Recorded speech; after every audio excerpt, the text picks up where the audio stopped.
Hello, guys. What's up? What's up? Good morning. Good morning. How y'all doing today? Good morning. How is life? Good morning. Good morning. Good morning. How are y'all doing today?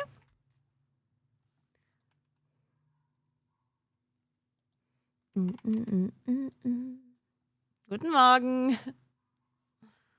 All right, guys. It's time to play some video games. It's cold as fuck. It is kind of cold. Let's see the weather. It's supposed to get much colder tomorrow, though. Actually, not tomorrow. Not tomorrow. A Thursday is supposed to get really cold. Oh shit! The weather forecast is saying it's snowing. I'm still not sure it's gonna actually snow, though. I don't know about this. I'm not fully convinced. Look, it says today and tomorrow is beautiful. And it's not that cold. It's like 7 degrees maximum, 0 degrees lowest. It's not super cold. But then Thursday, Friday, Saturday is maximum 2 degrees, 1 degrees, 1 degrees, 1, 1, 1, 2. And apparently it's supposed to snow 5 centimeters on Thursday, 4 centimeters on Friday. Not that much, though, I guess. 7 liters, 6 liters. Yeah, it's not that much. But it's supposed to snow a little, I guess. We'll see. Kind of exciting to see snow, maybe. 32 Celsius here can be small.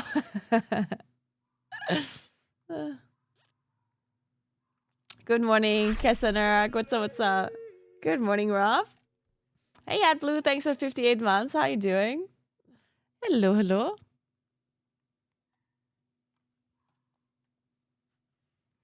All right. But yeah, tomorrow I'm doing an IRL stream. I was thinking of doing a sunset hike. But the problem is, I think it might be... Wait. I think it might be a bit cloudy in the evening tomorrow. Actually, no, it doesn't say it is. Should be fine. We should be able to see the sunset. I'm excited. I'm excited to show you the sunset. Hey, Jan, what's up? Good morning. Is it Starlink in the background? I don't have Starlink anywhere, no. What? Are you talking about my background, like in real life? What do you think? Like, what do you think is Starlink? I'm confused. What resembles Starlink in my background?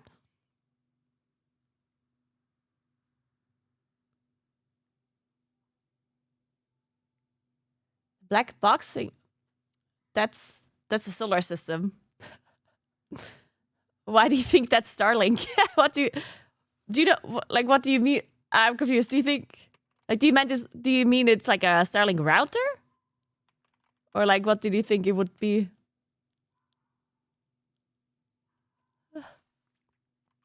Oh, you meant, the logo, the Starlink logo is, I guess, what you mean. What you meant. The Starlink logo, I guess that looks kind of like the solar system in a sense. But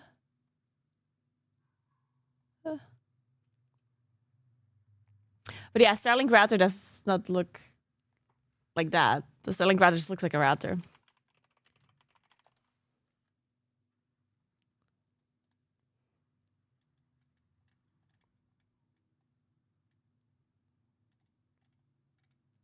I guess it's usually white.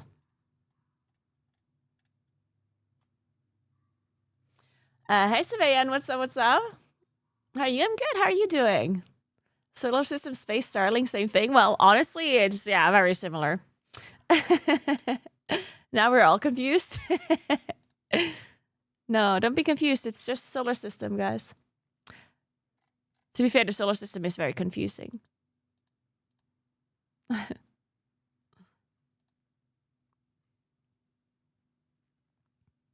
I'm vibing to this music today, though.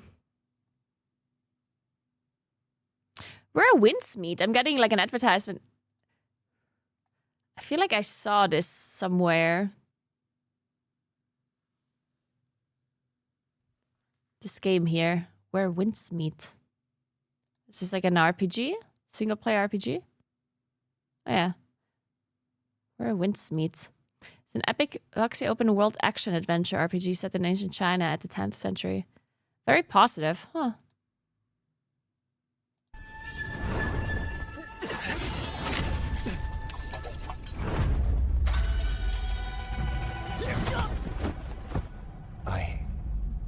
I don't.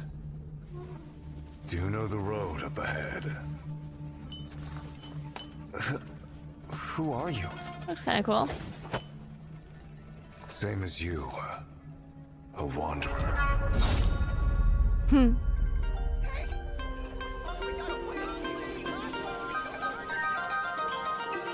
A wanderer.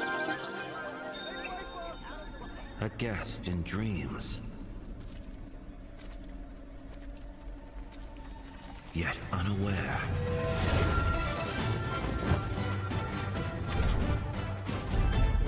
This time, I'll be the villain.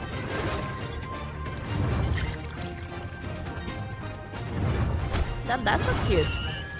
But I have been on this path too long now. Did any of you play this? The street was filled with ghosts. I'm doing an IRL stream tomorrow. Call yourself the god of treasure? Seth Rollin vibes? Yeah, I don't know about that. Go on. Kill me. Good morning, Wes. What's up? Oh, selling boxes for black with circle antennas outlined on the box like in the background you have. Interesting. Hold up. If I don't go back, what'll happen to the others? Mere end. Such an unseemly struggle. It looks cool. Interesting, interesting. Oh, sorry.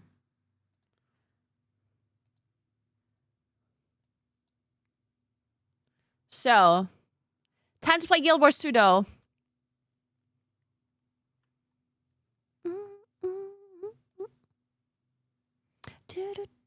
So,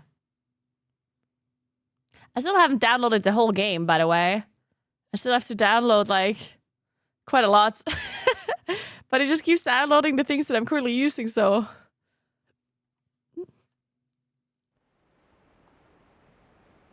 Where the Windsmeet is a gorgeous game, but not your typical MMO. It's an RPG, right? It says it's an RPG? So I guess it doesn't have anything to do with MMO, right? They have 1 billion menus and sub-menus? Wait, now I'm confused. It's an MMO? It says it's an RPG. Like a single-player RPG.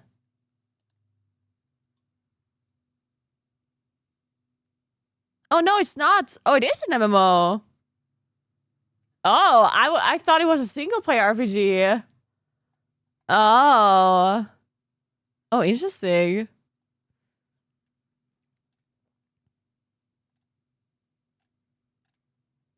Oh, it's an MMO. Cool. Huh. Maybe you should give it a try then. But we have to play Guild Wars 2 first before we give any other MMOs a try. We can't just mix and match all of the MMOs together. It's not how that works.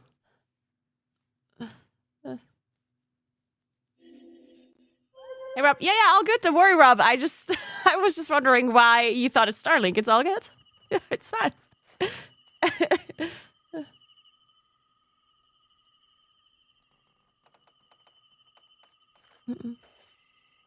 There's some other players there. Saw Osman getting ganked yesterday. Interesting. All right. Okay. So, I guess I don't have too much time today because I have to go to a meeting at around like 1:20-ish. So yeah, we have like 2 hours of a gameplay. So we're gonna continue to play some Guild Wars 2.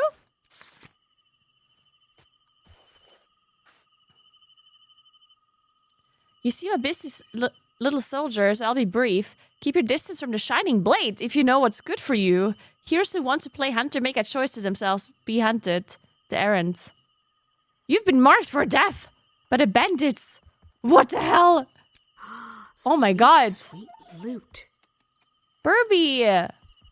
Burby, I'm marked for death. We're marked for death, Burby. Oh no. Hey, Sax here, what's up? Hey, what's that about? What the fuck? There's a cannon shooting me. Mister! What are you doing? You're kidding, right? There's another bandit thug.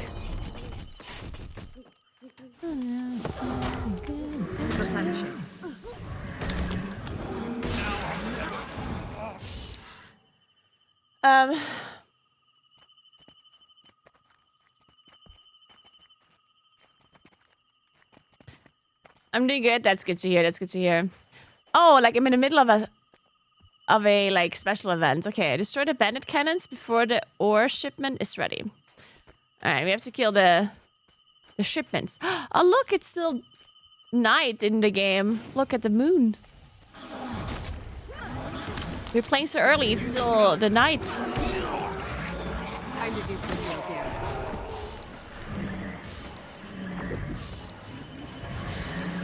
Illusionary warlock. Is this a mesmer? Oh my god, look at all the mesmer images. Very cool.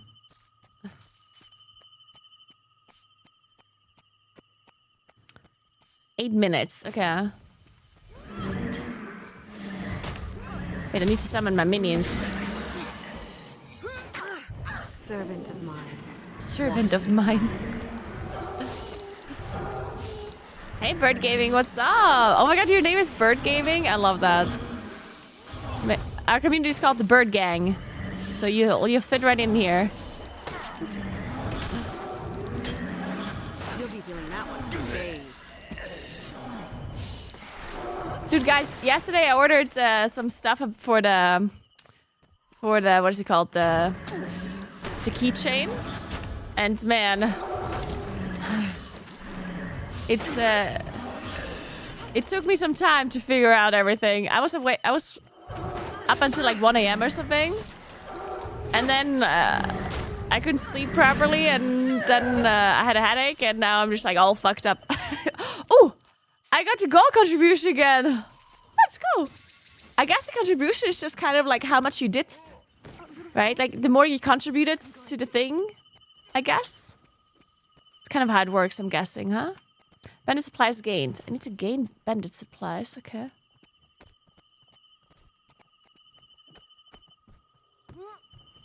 Bird is the word indeed. Now we need Xari and Peekaboo to play this lol. Oh, dude, I think Xari and Peekaboo would actually like it. Since, I mean, Xari and Peekaboo are into PvP a lot, and I think the PvP in this game is pretty nice, right? I've heard. So I guess they would honestly like this, potentially. I wish more games had the Guild Wars 2 event system. You mean like with events happening like on the map and stuff?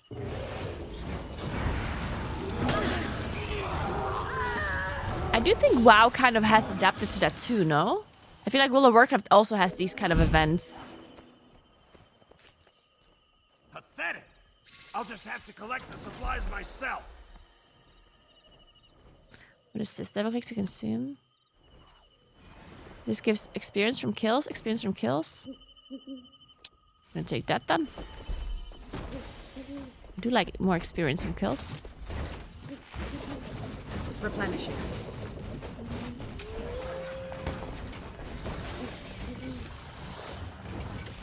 Think you can stand against me? I need to be level 39 so I can equip all of this stuff. Oh, we have to kill this guy.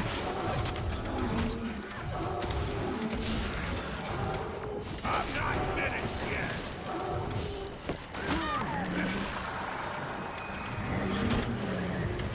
Think you can stand against me? Back up. The main thing you'll really enjoy from this game is that old content is still relevant to current content, so you'll always have content in the game to do. That is something I do really enjoy. I really liked when... I really liked it in FF14, for example. How does that work with raids, by the way? In this game, like... Can you do old raids? As if, you know, like getting scaled and stuff? Kind of like FF14, or is that not a thing? Is it mainly just the open world content that is scaling? How do you wear Druid main? I do main Druid, yeah, in WoW.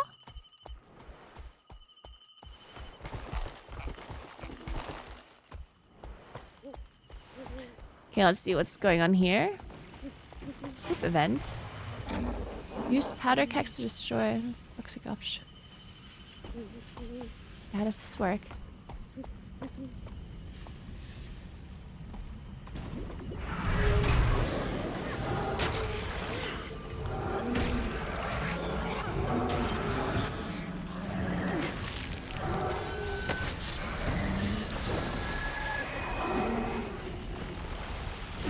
You have to shoot these from outside. I guess that makes more sense.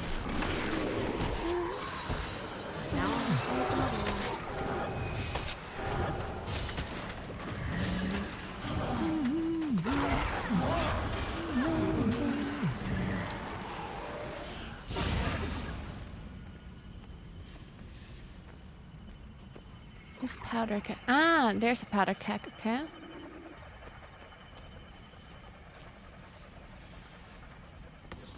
All right, so recording content. Okay, that's good to know. All right, that's very cool.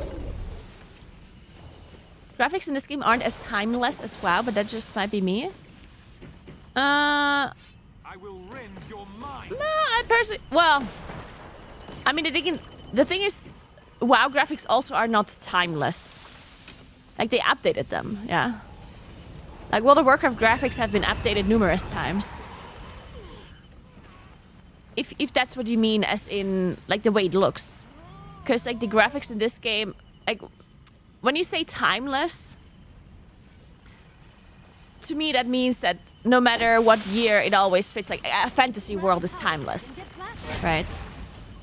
Because a fantasy world doesn't actually exist, therefore, no matter when you play it, it's timeless, right? Because it's fantasy.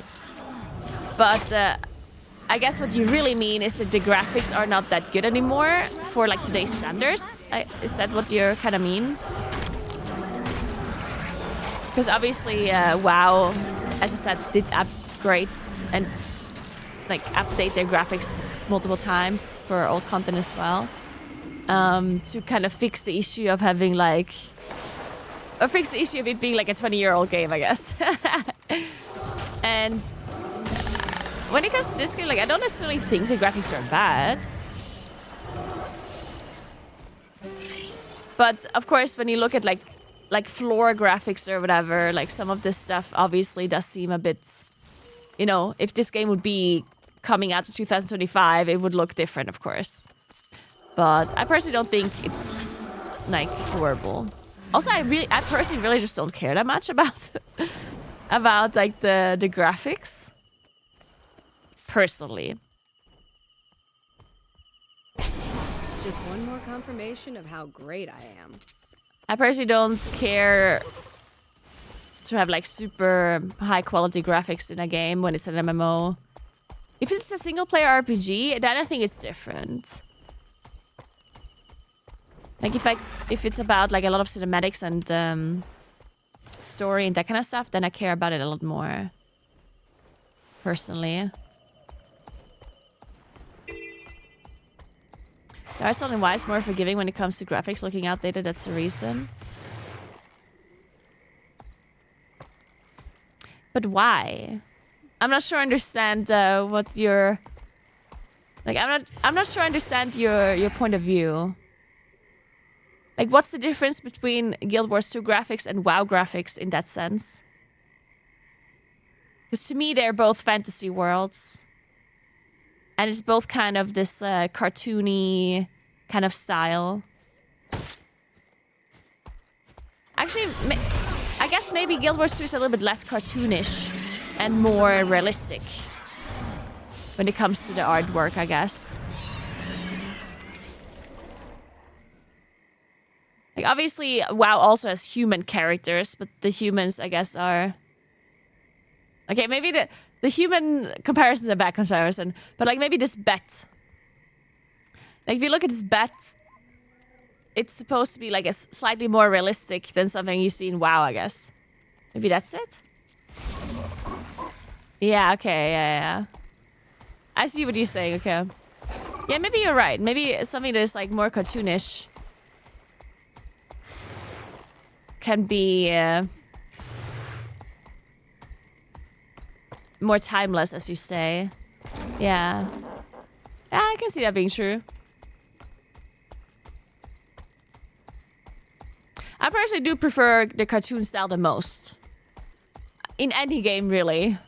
I personally really like the cartoony kind of style. Like, I also like games like League of Legends or whatever, something I really like the style of. But that, like, there's games like, for example, Final Fantasy 14, not 2. Final Fantasy 14. I really am not the biggest fan of Final Fantasy 14 graphics and like art style. It's just not my thing. But I still really love the game, you know, like for me, for an MMO, it's kind of, for an MMO, it's kind of whatever to me. I also didn't necessarily like New World's graphics either. Even though they were good graphics for what it was supposed to be, right? It was supposed to be this like realistic kind of graphic, which they did well. But I just prefer the cartoony kind of fantasy style, right? So, but I do think I enjoyed this graphics more, like these graphics more, where it's like half cartoony or like half fantasy, half like realistic, compared to like full-on realistic, personally.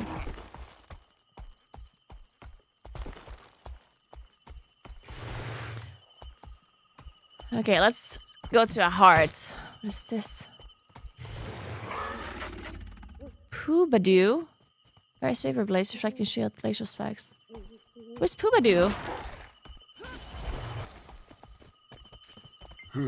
Closer, Kragan wants to lick you. What the hell?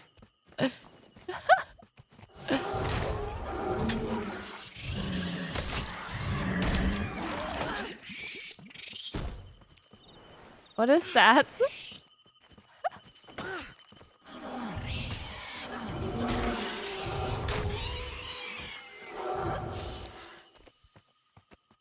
problem with good realistic graphics in MMO is that they are meant to be played for many years. So after some time, they just look bad, while the cartoonish game don't lose their charm. Yeah, I think that's a good point. Yeah. I do agree. Okay. And I guess one more thing, I'm not sure if it's like, I guess it is true, but like if something is realistic, then I think people are obviously like a lot harsher. Like it needs to be a lot more perfect than if it's cartoony, right? Like if something is like fantasy and cartoonish style, then since it's art, there is no way of doing it. There isn't one way, right? You can have a cartoon style however you like, right? So I feel like people are a lot more forgiving when they look at something that is cartoony rather than something that's meant to be realistic. Because if it's meant to be realistic, but it doesn't look realistic, you can immediately tell, oh, this is off, this human looks weird, like, you know, you can see all of this stuff immediately.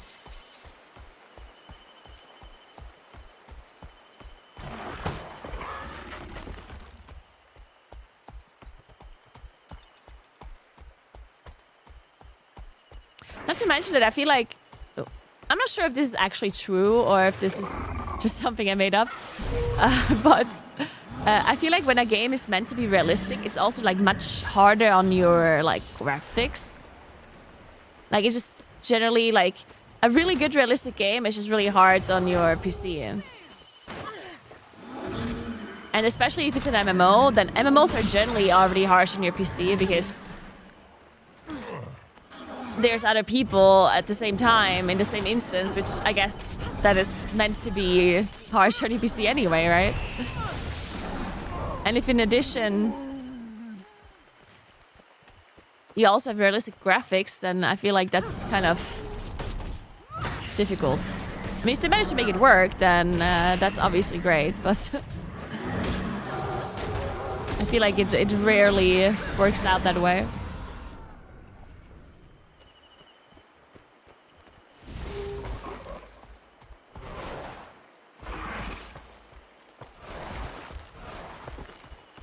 And where's this? Okay.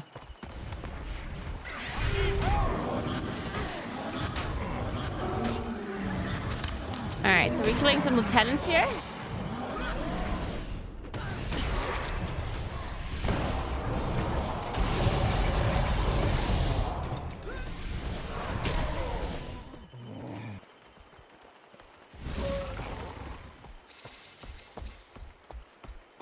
Nice. I need help. Sorry, but I'm busy.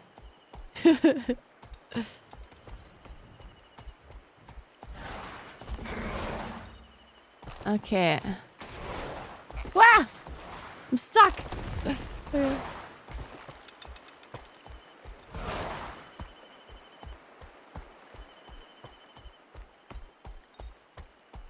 As a 3D artist, I think when you do cartoon prop or a character, you never fail because you can't fail if something is cartoon. Yeah, right? But if you do something realistic, if something is out of proportion, everyone will notice. Yeah, exactly. That's obviously... Yeah, that's obviously true. Because something can be totally out of proportions in a cartoon character. It doesn't matter because there are no set proportions that you have to... Right? If something is a cartoon, it can be any kind of proportions. It's a fantasy character that there is no real version of.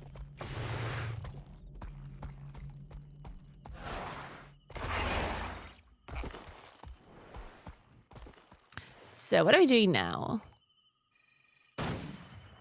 Should I go to this event? To this... Come here. Unclaimed...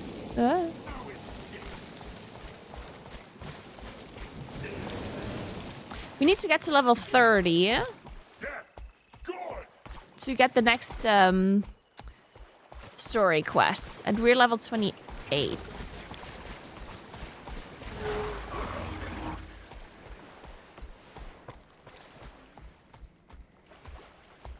We live in dangerous times. Cartoon girlfriend. Yeah, maybe we all need a cartoon girlfriend.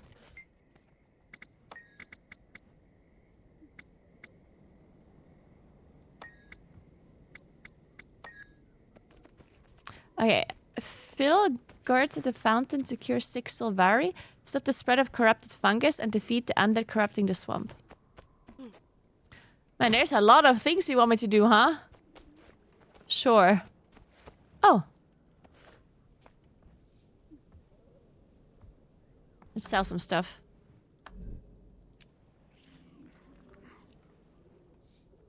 Alright, let's see. What else do we have here?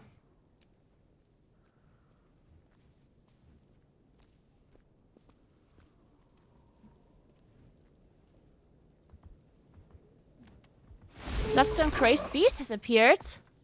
Where? What does that mean? Is it like a world boss or something? Where is it?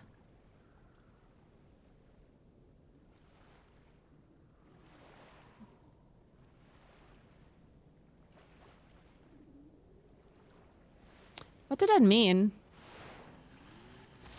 You said it said a blood crazed beast appeared.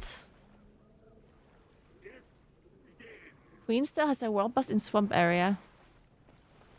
Queensdale? What's this area here where I'm in?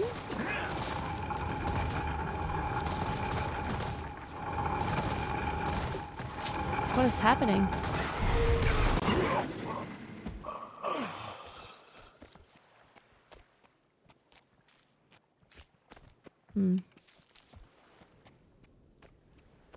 Oh, but why doesn't it show up anywhere?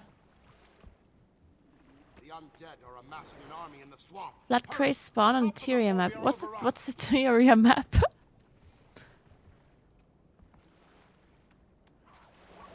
Oh, this here? This one?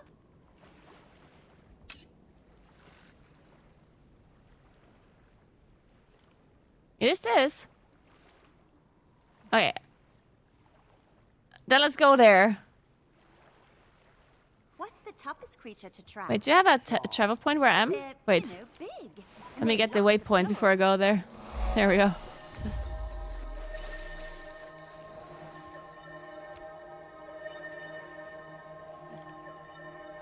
This one.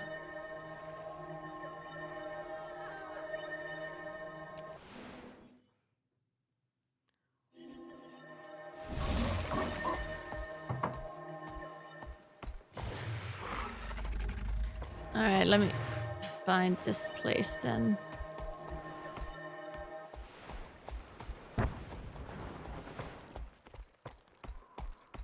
The group kill? Yeah, aren't there gonna be people around?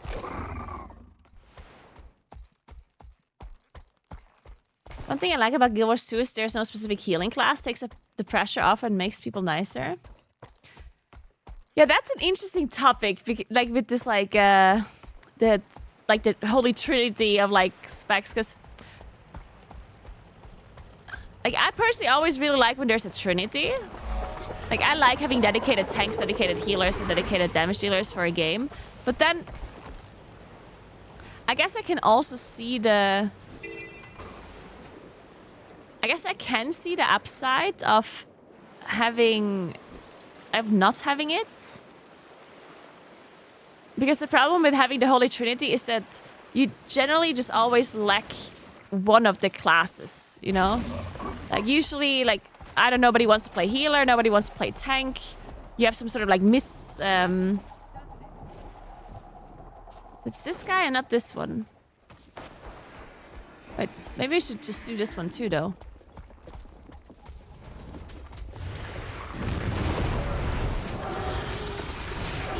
Because I'm here.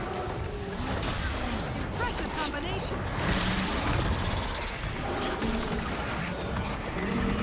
Nice. Feel the fury.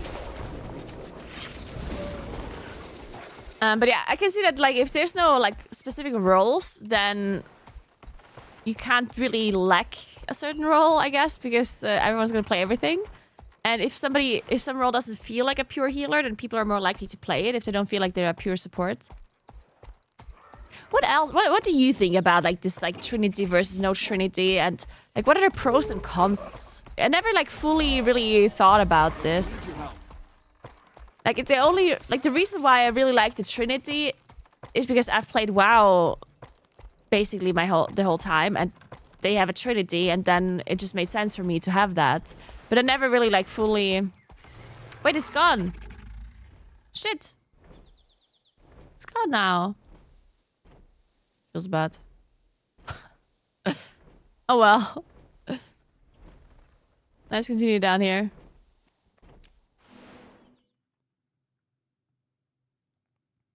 But yeah, like I never really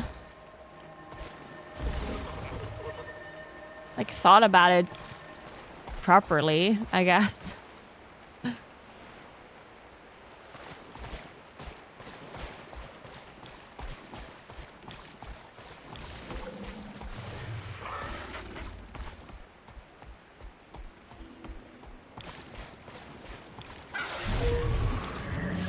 I'm just having such a hard time understanding raids in this game. Can somebody explain to me, like when it comes to raiding in this game, or even fractals, like what is the difficulty in it? Like is it like individual? Can you compare it to any other like MMO, or is it not comparable?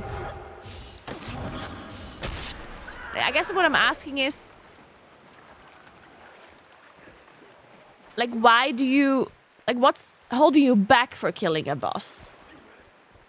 And how many times do people, like, wipe on a difficult boss? Or in a difficult, like, dungeon or fractal or whatever it's called. Like, how hard are they?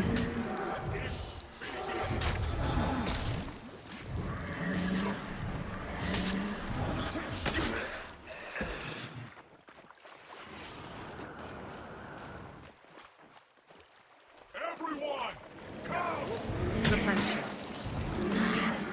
Oh, shit. Hurts, doesn't doesn't it? It does hurt.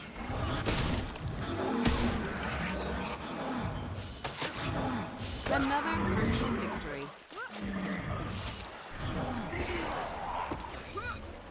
It lives.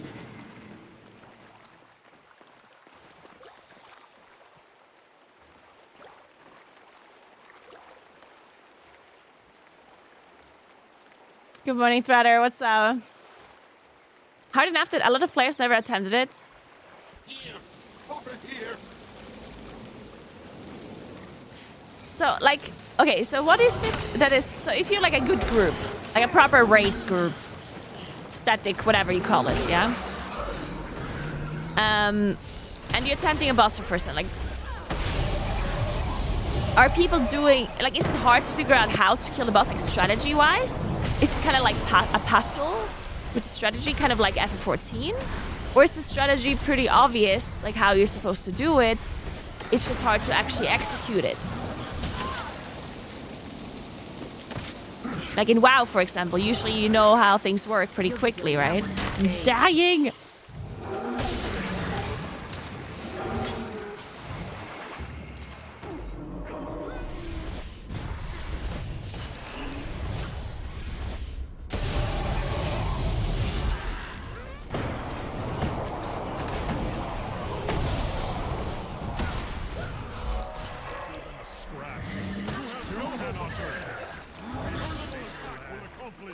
So, who's talking to me? All traces of your race. Recent crate remaining.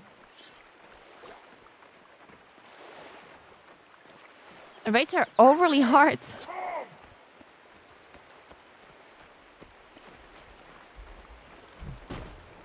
The hell? Do I have to kill this thing? Recent craft remaining.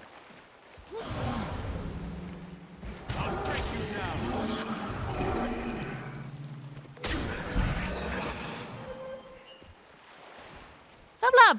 Nice.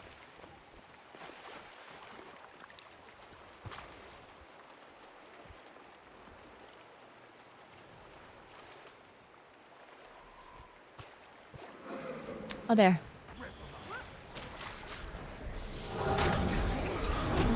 Nice.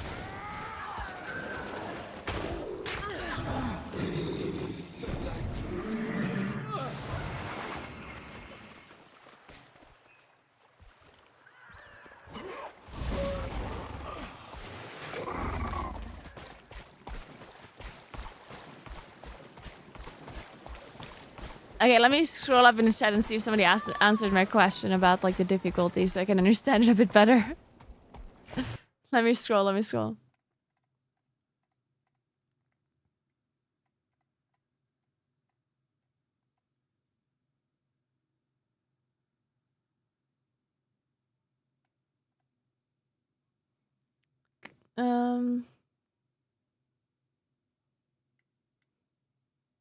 Have you only played FF14? Fractal / rates difficulty ranges anywhere from normal. Yeah, I don't really necessarily care about the difficulty because I understand the difficulty is hard to compare, right? But like I'm mainly asking what is the difficulty? Because there's a clear difference between FF14 rates and WoW rates when it comes to difficulty.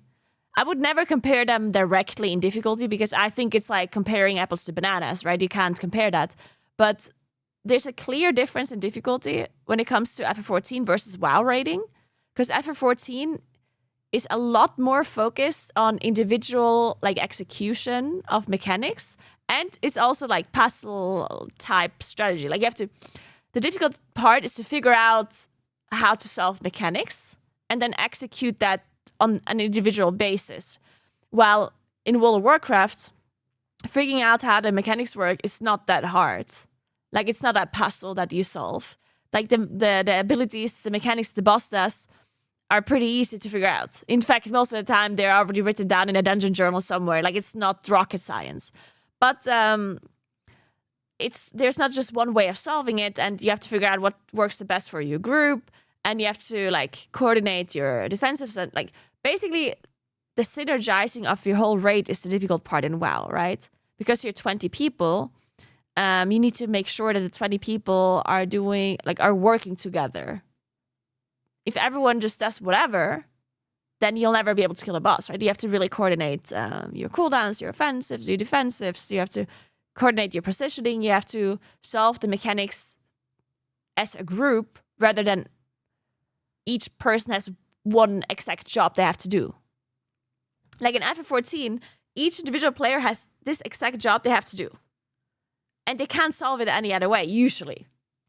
Most of the time, I mean, yeah, there's multiple ways of solving it, but like, usually you have to solve it like a certain way. And then you have to do this. It's like a choreography. It's like a dance, right? With like, first you do this, then this, then this, then this, then this, then this, right? Which is very difficult as an individual player to execute. It's very hard for the individual person. But you don't have to synergize as well with the rest of your group in a sense, right? Like, you don't have to coordinate your damage cooldowns or your healing cooldowns as well as you have to in WoW. Like, of course, you have to coordinate them. Like, you do have to use your defensives in a certain time, but like, it's like a very simple coordination in FF14, and in WoW it's very complex. Like in WoW, you can write spreadsheets on like who uses what at what point, and like blah blah. Like it's very complex when it comes to like the synergizing between the cooldowns, right? And that's the difficulty of WoW, and having everyone be on the same page and do all of this together. Well, in FF14, as I said, it's more about like each individual player doing certain things in like an exact order, the exact time. So the personal responsibility in FF14 is a lot higher. In WoW, the personal responsibility is super low. Like if you look at a WoW player, one individual one. If you take, let's say Gingy, right? Gingy, I don't know if you guys know him, but he's like a world first raider in World of Warcraft. He's a really good player, right? But if you look at Gingy, and you don't look at any other player in the raid group, you just look at what Gingy does, then like it's not that hard. Like what he has to do for a boss fight is not that hard because he's just 1 out of 20, right? If Gingy's performance or execution of abilities would be the only thing that matters, then the boss would die in it would die super fast, right? Because it's not that Gingy has to execute like 500 mechanics in a row. He just kind of has to work together with his whole team, and everyone has to do the correct thing in a sense, right? So I'm basically wondering, what does Guild Wars 2 do in that regard?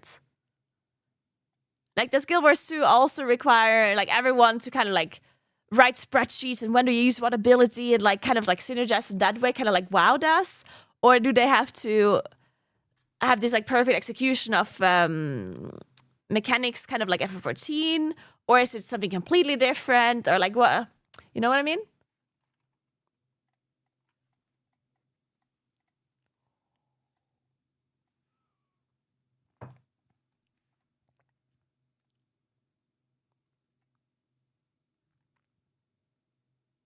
It's more execution focused than puzzle focused. Okay, interesting. So it's not like super difficult to figure out certain ways to solve certain mechanics. That's just kind of obvious usually. Kind of like in WoW.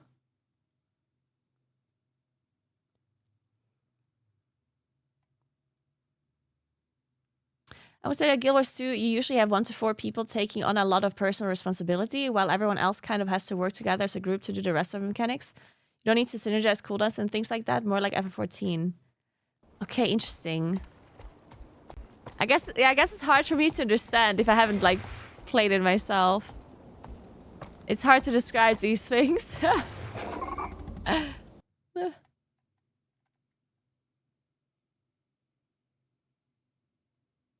We have 10 abilities in our skill bar. We're not writing spreadsheets for 10 abilities. I mean, I don't know that, right? I don't know what kind of abilities you have. I don't know what kind of cooldowns or whatever you guys have. That's why I'm asking.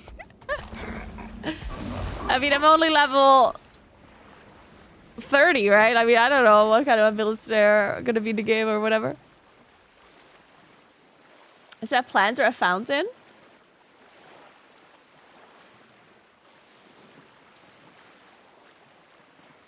I'm not sure if we talk about something in game or or something about my actual room. Bam!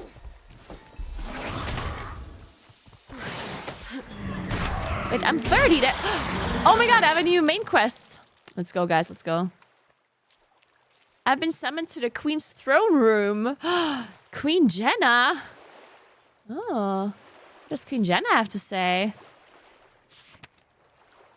Oh, mighty hero. Destiny's Edge was a guild of legend, and it saddens me to hear they no longer wish to be together.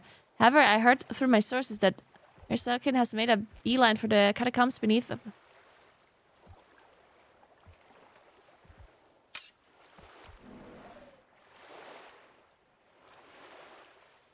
What? Oh, it's a dungeon. Ooh, can I do a dungeon now?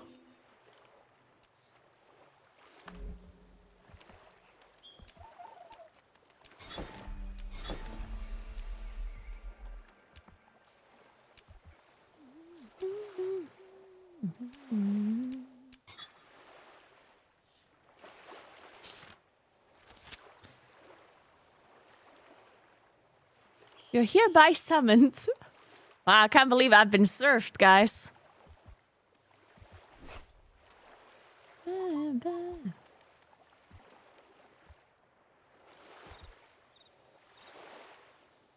that's good.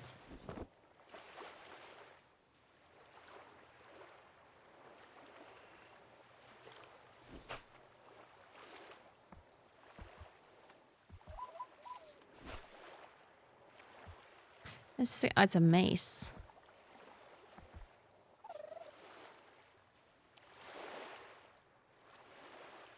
How does this work? Why is all my abilities red? Effective level 23? Wait, what does that mean? Why is my effective level 23? Oh, I'm downscaled. Ah, okay. I see.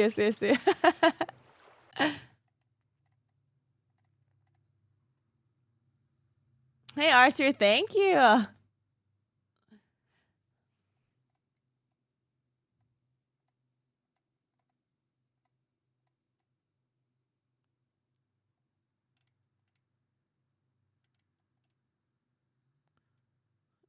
Is there a plant or a fountain? Yes.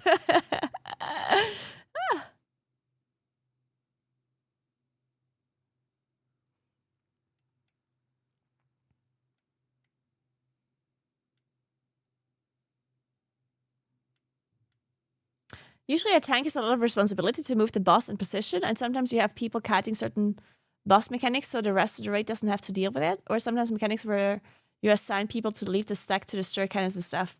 Interesting, okay. Dungeons are generally avoided, really. You do them once, and if that's, by the way, very outdated. Oh, that sucks. Oh, man.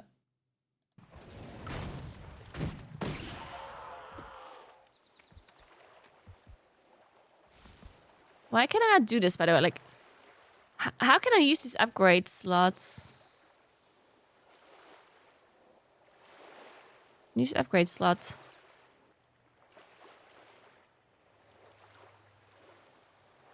Oh, I can use it here. Sure.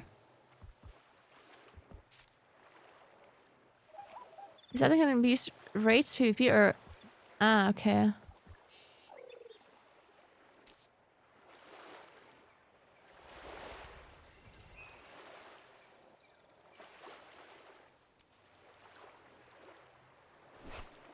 This game is complicated, guys. Rifle? Alright. Well, let's go to Term Lady, because we have been summoned.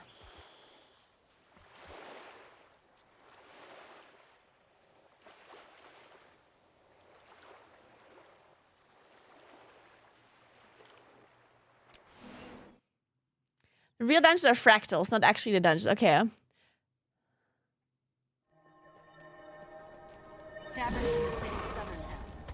Okay.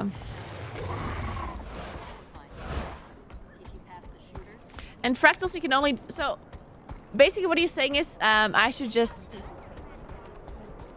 level like through the zones, the main story and the hearts and stuff and the events and not do any dungeons or anything until I'm 80, I guess.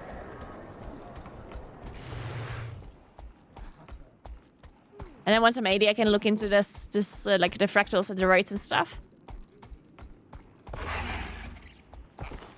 If I want to raid, what kind of spec would I want to go for as a necromancer? Or if I want to do fractals, is that... Actually, that's also a good question. Like, depending on if you do fractals or, like, the raids, is there a difference in what's good? Or would you also... Would you say that, like, in fractals there's one thing that's better? Your Majesty, Captain Thackeray. I was summoned? Indeed. I'm glad you're here, my friend. Kryta needs you once more. Oh, of course. I keep I'll having do to save anything I can to Kryta. help. What's the problem, Captain? There's a swamp in southern Kryta called Lichcroft Mere. The area's been hit hard by our war with the Centaurs. Most of the lumber there goes to build catapults and defenses, so it's common practice to use strips of marsh moss instead of firewood on cold nights. However, the Seraph have brought me recent reports that risen undead, servants of war, have been seen Risen in the swamp. undeads. Wait, I like risen undeads. The dragon's minions? If I they're rise in the swamp, undeads. anyone who goes in there Maybe will they're be in gross. great danger. Precisely. Hey, Fenrir, The what's three up? orders of Tyria are pushing to be involved, but can't agree on a plan. While they bicker, my people are at risk. Hero, I have summoned you to act as advocate of the crown. I want you to meet with the orders and take charge of the situation. You'll be dealing with the Vigil, the Durman Priory, and the Order of Whispers. All three specialize in fighting Zaitan and its minions. However, they all use different methods. It'll be your job to decide which plan is best, and then act on it. All right, sounds like a plan. You will have the full authority of the crown to handle this situation. Will you accept this task, Hero? She Your called me a Majesty, hero. I will. I'm honored to serve Kryta and my queen. Thank you. Go, and meet with the Order representatives as soon as possible. I look forward to your report. Interesting, Luhithar. Thank you so much. So you can pick any role that the community kind of deems good for fractals and raids as a necromancer. Okay, cool.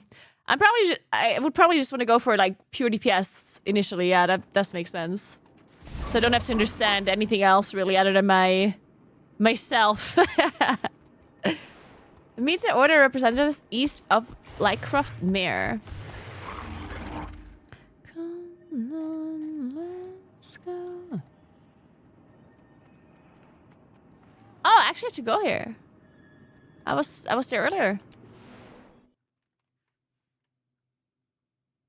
It's always nice to go selfless DPS at the start, yeah. It's interesting because recently I played Fellowship. I don't know if you guys know the game, but it's like basically just a dungeon game where you just do dungeons and nothing else. And they have like the Holy Trinity, right? They have tanks, the DPS, and healers. And the dungeons were 4-man, so like 1 tank, 1 healer, 2 DPS, right? And they struggled so much initially with the amount of tanks. Kind of makes sense, right? Because the game was new, so nobody really knew how the dungeons worked and how the game worked. So most people just wanted to play DPS because it's the easy way out, right? Because, you know, then you don't have to understand as much. I think later on, after the game was out for a bit, people did also start playing tanks more, but yeah, it does make a lot of sense that initially you would just want to play the thing or the role that has the least responsibility, so you can just focus on learning your class and focus on learning the content.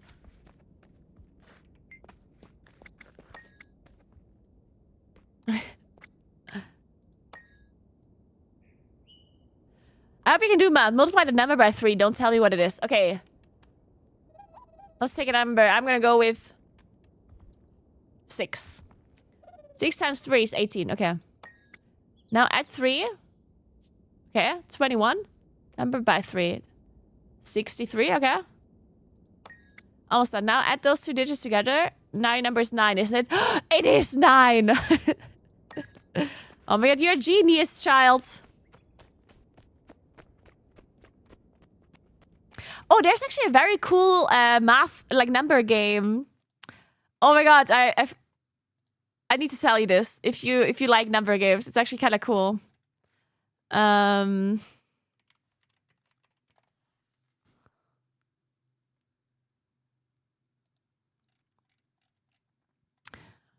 Okay, are you paying attention, guys?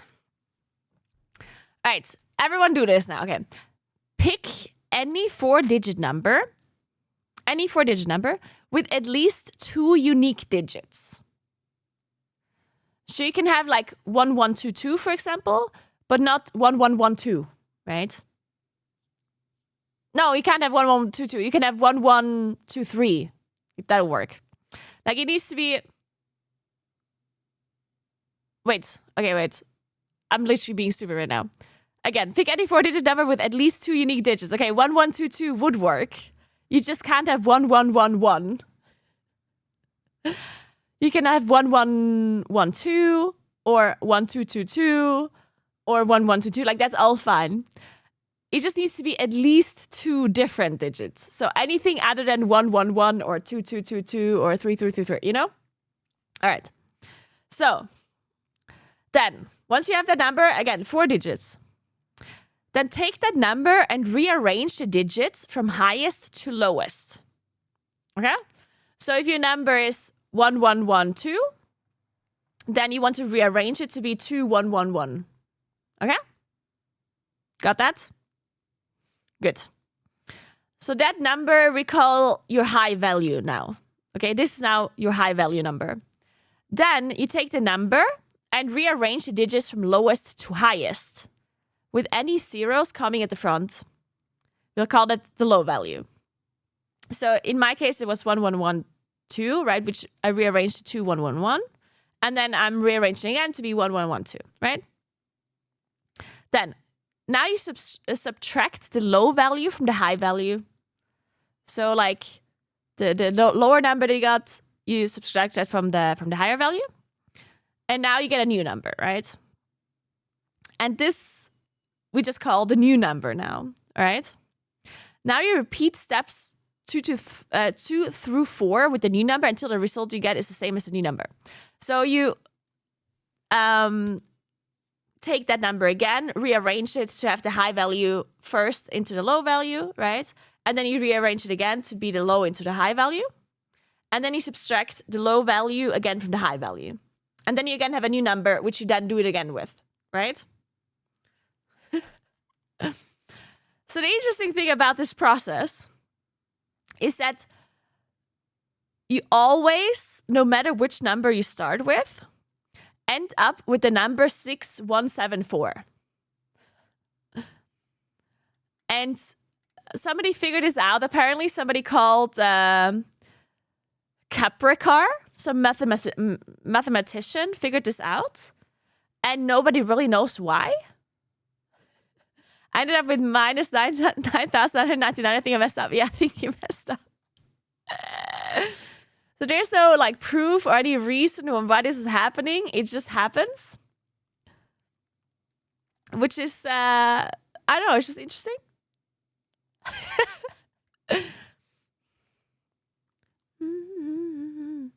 So you just always get 6,147. Kind of cool, kind of cool. Now add that number to my bank account. Number over me. We can give this a try. Let's give it a try. I want to see if this is true or not. Because I didn't actually try it before. I just told you to try it. Okay, let's try this. So we take the number. What number do we want? I'm taking my birthday. 1702. Okay, so rearrange this to 0127. Oh, shit. Okay, that doesn't matter. And 7210. Okay. And now I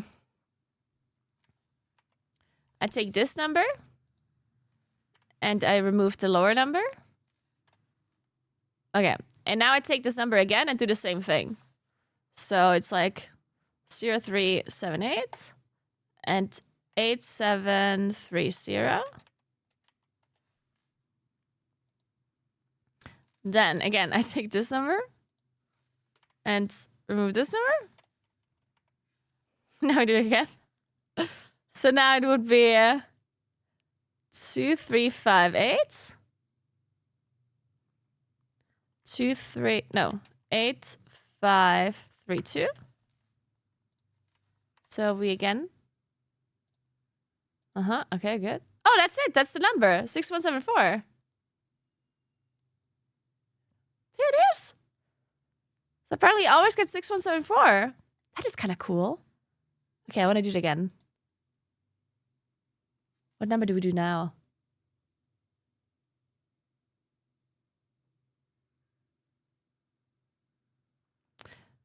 Switch to what number we want? 1337, of course. Let's try that. So, okay, 1337 is already in correct order. And then 7331. So, we now take this number. And we remove this. Okay. Now, we have 4599 and 9954. Take this number. Minus this number. And now we rearrange this again. 3555. 5553. This minus this. What? Now we have 1899. 9981.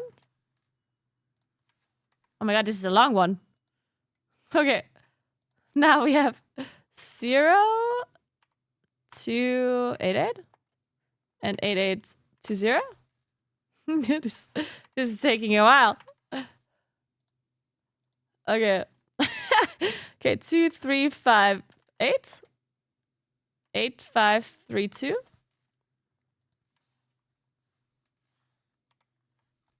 Now we got it. 6174. There it is.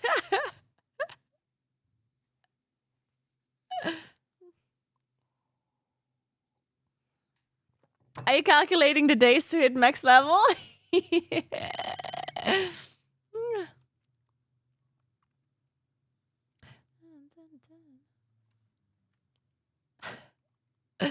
All right, interesting. Kind of.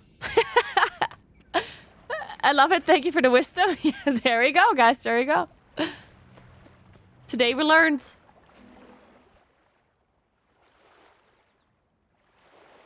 Finally. Thank Duena you're here. I am Scholar Joser of the German Priory. We've been expecting you. You're here to make decisions, and that's exactly what we need. Oh, shit. I hate Once making Ian's decisions. Right about something. I'm Hiroki, a crusader with the Vigil. The Risen forces are active in Lichcroft Mere. There are missing villagers, mostly children. We've got to get soldiers in there. The Vigil has a squad standing by. They're ready to sweep the area on your signal, Advocate. Just give the word.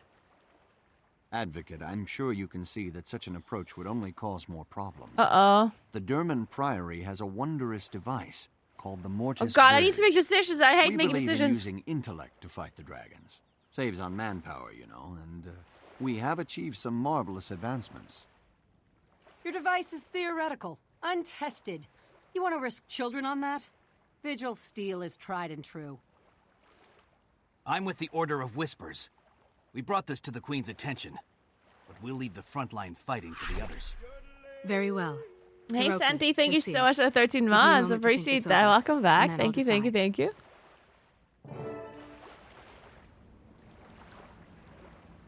Oof. Oh, shit, guys. What are we doing? What are we doing? I want to know more about this device. Too much has been forgotten.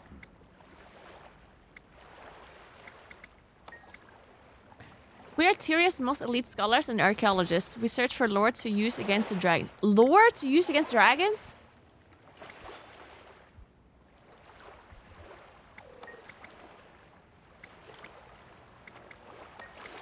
The Vigil wants to make a direct military strike into the swamp. The dormant priory wants to go in quietly and use a new magic item to protect the children. Well, tell me about this magic device. You search for knowledge? Never leave a comrade behind. The Vigil's a militia composed of the race of Tyria. We fight the dragons and we protect the innocent.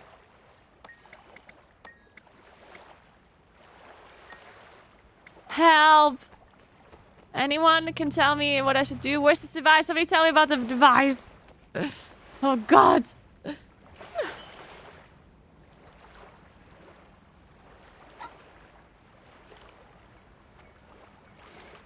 Decide carefully, millions of lives on your hands, right? That's what I'm saying. You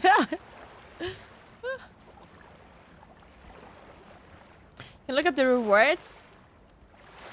You want... Ah, the armor to decide what rewards you want after the story. Yeah, maybe I should just decide on fashion. Like, who cares about the children? Let's just decide on what rewards I want. Good point.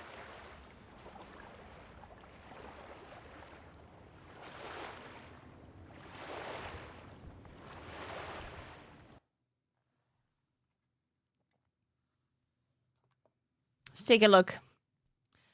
Rewards.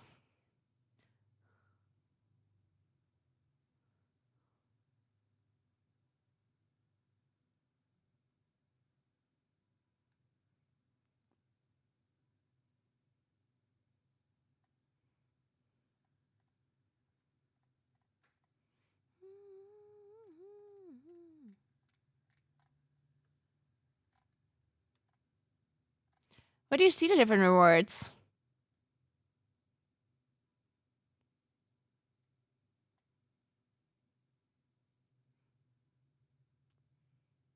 I don't see the difference.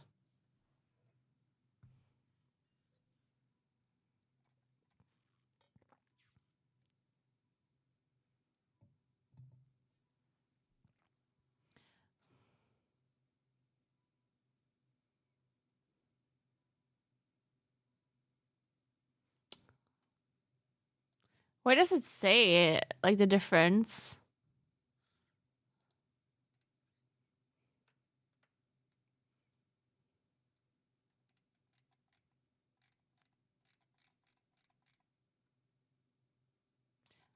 I don't see anything that would say that there's a different reward.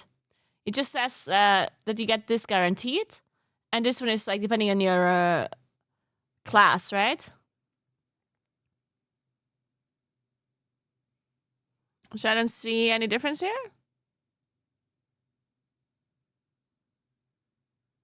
Oh, I guess I can look at what the next quest is. So if I go with brute force, then I get strong simple scepter, strong iron axe, strong iron dagger. That's it, right?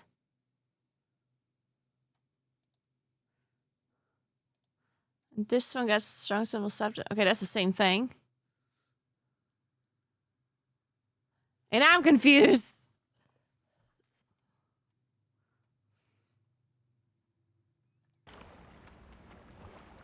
I don't get it. I'm just going with this, whatever. I don't understand.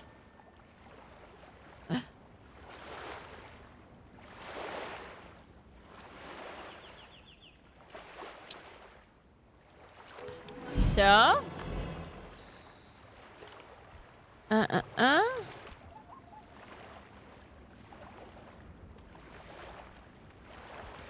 It's not invisible bag. What the hell? Wait.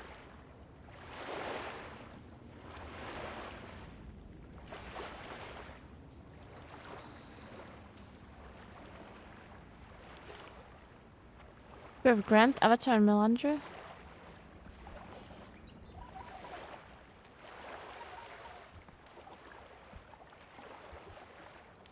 Oh god, what is all this? Okay, let me equip this. Did I just loot it?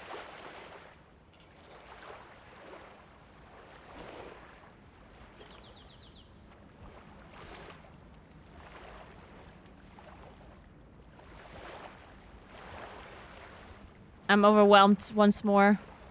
Now let me find a merchant. Need to sell some stuff. If there's anything. Any merchants around here? Doesn't look like it. Or maybe here? It would only cost half that much in the city. I'll give you 25 gold. That's my final offer. It's our final offer, guys.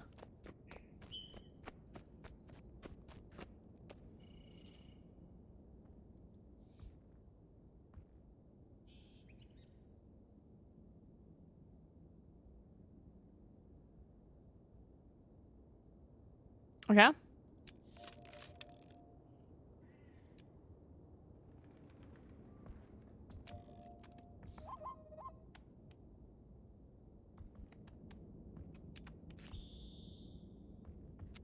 Sounds good.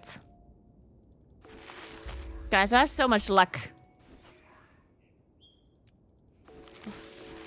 Oh my god, look at all my luck.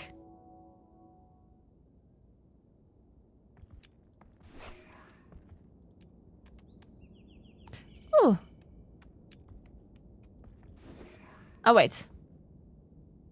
Wait, green is better than blue. I keep forgetting about that. I think I want the other thing instead. Oh, no, no, no, no, no. I don't want to... What do I do with this bag? The invisible bag? No, I haven't done a world boss yet. No, I don't know how to do that.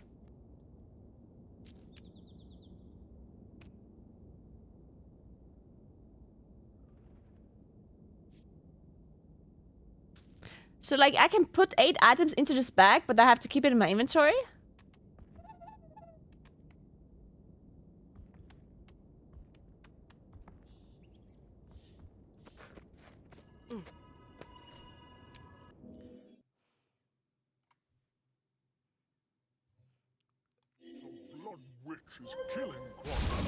Usually pop up as an event. I haven't seen that yet, I don't think. Unless I just don't know what it looks like. Oh wait, I should get the waypoint here.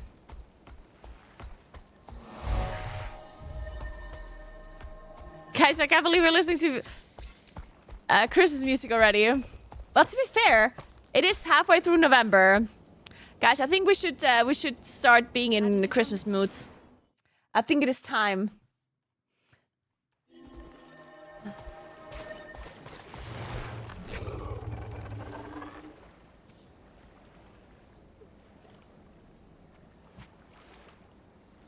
It just has extra functionality. You can look up in the wiki when and where they happen.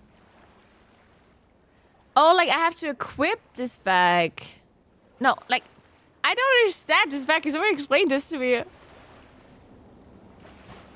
Like, how do I use this bag?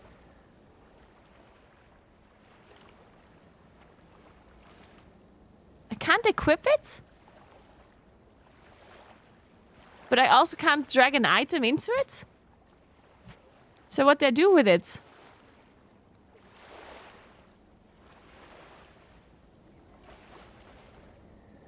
But I can't equip it. Oh, I just can't replace it this way. I understand. Ah, okay. I didn't realize that you can't just like drag it in. You just have to unequip the other one first. Okay, I understand. Okay. Oh, Jesus. Oh, God.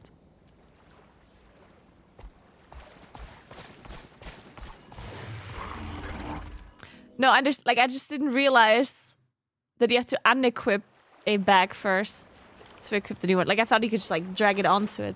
Which didn't work. That's why I was confused. That's why I thought I can't equip the bag. Too much has been...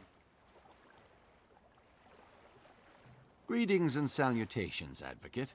A fine day for a walk in the swamp, wouldn't you agree? Mm-hmm. You're mighty cheerful for someone headed to take on the Risen. What's up?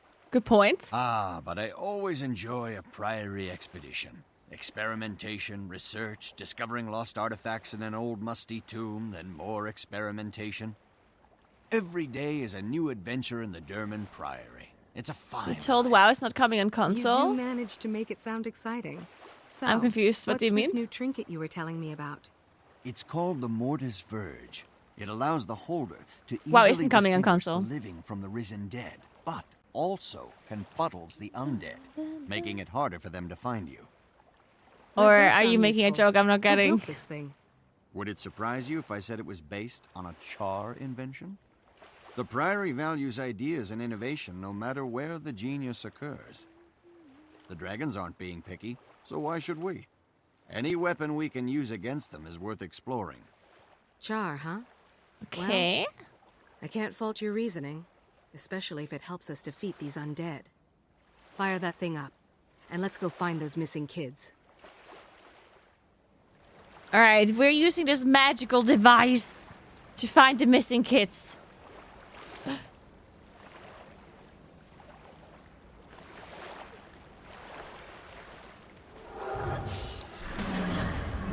What if the risen humans are the kids?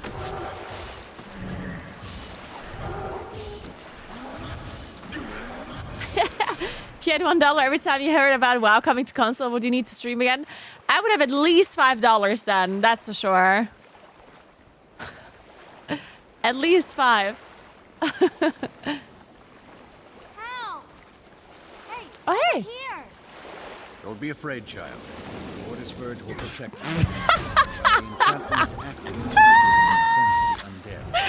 Avoid them. He's like, don't be afraid, child. And then some guy comes in and hits. That was just perfect timing. No reason to be afraid, guys. There's just a undead zombie trying to kill you.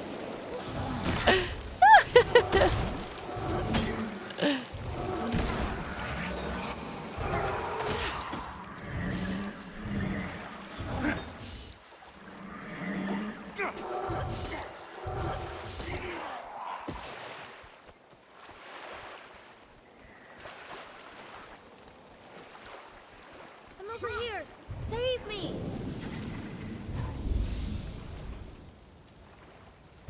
Quickly, child. This enchantment will allow you to sense the undead. Avoid them and make your way home.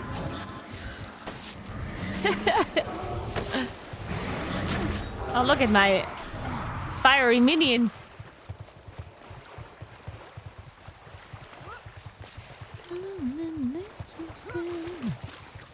Help! Monsters and bad people! Monsters are bad people? No, monsters are great. Look at my monsters. They're cute, aren't they? And avoid them. Look how cute they Make your wits are. about you and run. Run all the way home. Yay! Thank you, sir.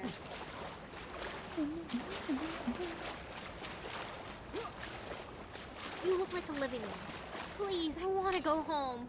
Don't be afraid. With this enchantment upon you, you can sense the undead and stay away from them. Now head home.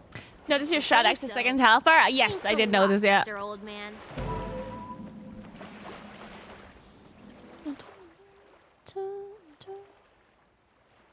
Magnificent. Magnificent. The Mortis Verge worked. Perhaps not perfectly, but certainly better than I hoped. It's an impressive device. Tell me, is the Derman Priory full of such things? Yes and no. More importantly, our order is full of the kind of people who like to invent this sort of thing. And, I might add, people like you, brave enough to test it. You would be a fine addition to our order, you know. I'm not joining your cult. Anything. Everything. We travel the world seeking lost knowledge to use against Zaitan. Okay, that does sound cool. Exciting, no? It sounds very interesting. Thank you for telling me about it. We'd better get back and share news of our victory with the others.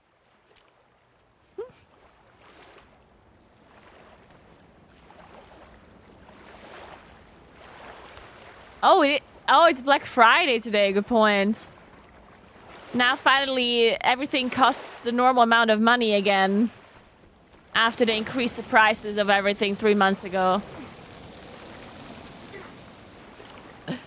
Shit, guys, my mount is gone.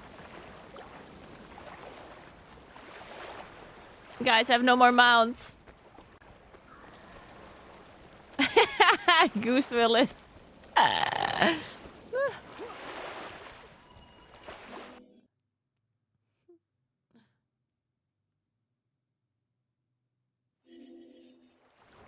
glad I gave Guild Wars 2 a try now when WoW is a bit in a waiting room state. Guild Wars 2 is so chill, and the more you understand it, it really grows.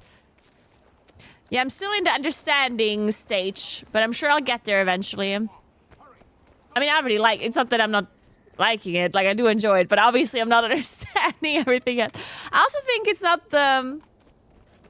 I think one interesting thing is that I personally don't really feel like I have to understand everything at the moment. You know? I think sometimes I play an MMO and I get super frustrated for not understanding everything and try to like figure everything out super quickly and fast, but in this game I'm kind of just chilling and it's fine, like I don't mind.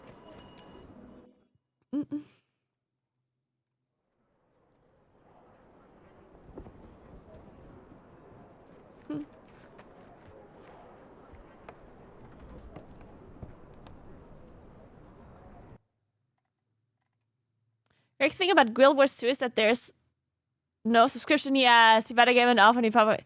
That's actually a... Honestly, that's... I do wonder. Like, I really do wonder if people would play MMOs more if they wouldn't have these subscriptions. Because, like, there's so many MMOs that have a subscription and... There's an intelligence to their movements. It feels like such a commitment.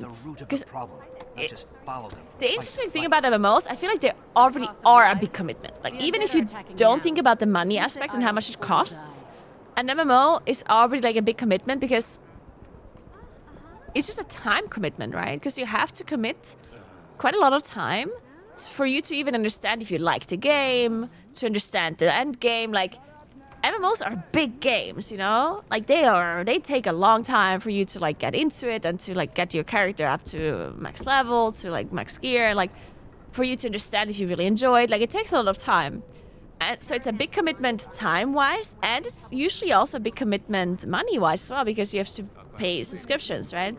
So I wonder if the subscription parts been taking away that part would help people playing more MMOs generally. Because I do think the MMO genre is...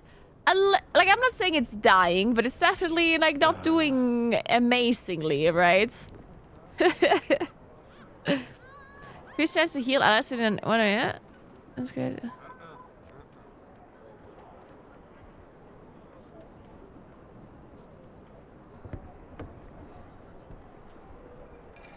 Let's just take this.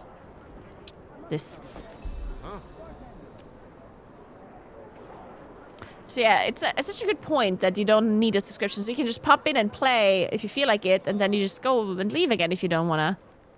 I think that's an important point.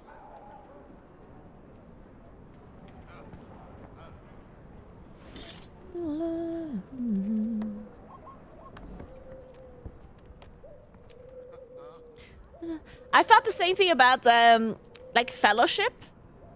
Fellowship is not an MMO, right? But Fellowship also doesn't have a subscription or anything. And I played it for quite a while. And honestly, I felt like I was pretty addicted to Fellowship for a little while, where I really wanted to play it every day, right? And then I stopped some time ago because I was just not that interested in it anymore, because I wanted to try other things. Like, I still like Fellowship. I still would enjoy playing it right now. But, you know, I just wanted to try other things and just move on and do some other stuff. And I'm planning to play Fellowship again whenever there's a new thing coming out. But that's the cool thing about it, you know? Like, to me, it's really cool that I can just play a game and then stop, and I don't feel bad for not continuing. And I know that I can just come back later and I will be fine, you know? I think, honestly, that is such a cool thing about games. It just really sucks if you feel like, oh my god, if I don't play X amount of time, then I'll be behind forever. And like, oh my god, if I don't do this now, then I can't play anymore. And oh, if I buy a subscription now, then I need to play for 30 months. Otherwise, I'm not going to be using my subscription to its full potential and blah, blah, blah, you know? Like, it's like, it just kind of feels bad.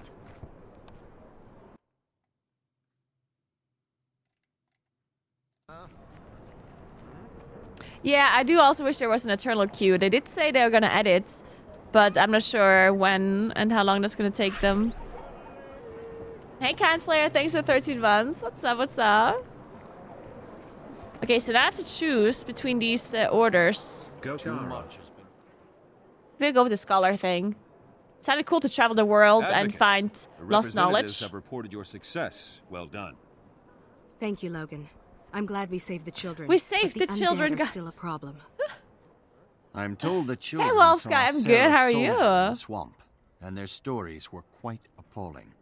They were as frightened of him as of the undead. If this was that soldier, I don't the know if children there's say like he's a become Friday violent sales and for incoherent. Guild Wars at the moment. They I also haven't. say that the undead Like I'm playing the weren't free attacking him. version. There aren't any Seraph outposts in Lichcroft Mere. What's a lone soldier doing out there? According to Seraph reports, a corporal named Kellock didn't report for duty. I'd assumed he was AWOL in Lion's Arch, but maybe there's more to it. This Kellic could be under Zaitan's influence. Could he be inciting the Risen and making them more aggressive? Maybe he's a necromancer? We don't have time for theories, Advocate. Vigil scouts marked more undead approaching the town of Triskel Quay. The corruption is spreading.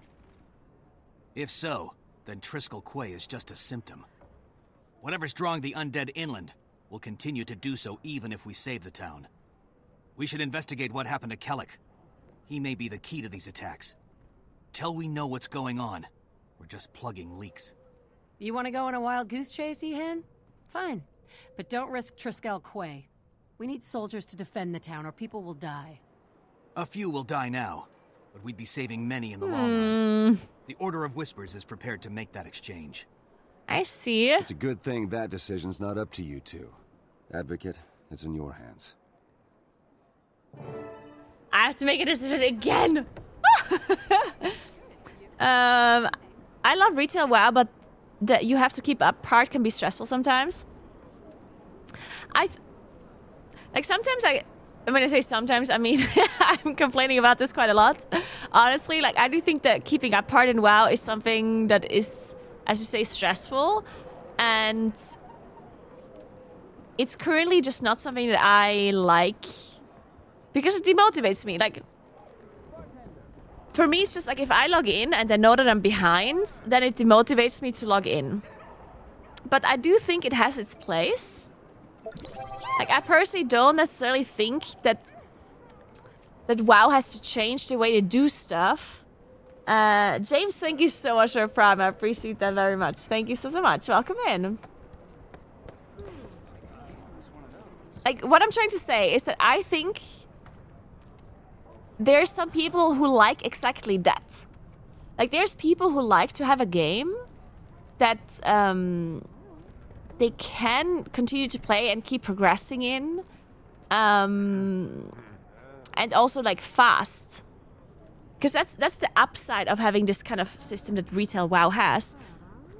Like, whenever you have a system where people feel like they're behind, it automatically also means that people feel like they are, you know, doing really well. And that's a positive thing for those people, right? Like, there's certainly some people who really enjoy the WoW system, the retail WoW system, because they want to farm something. They want to grind, they want to farm, they want to get player power, they want to feel stronger, they want to, you know, they want to put that time into it.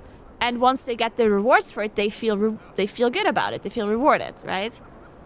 So even though there's some people who don't like it because they feel like they have to do this, and if they don't, they fall behind, which is currently my situation, and I'm sure a lot of other people's situations as well.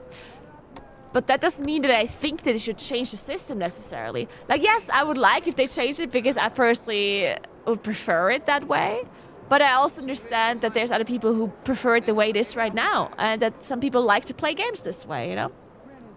So, you know, I think it's good that different games have different approaches, and anyone can figure out what the hell it is they want to do.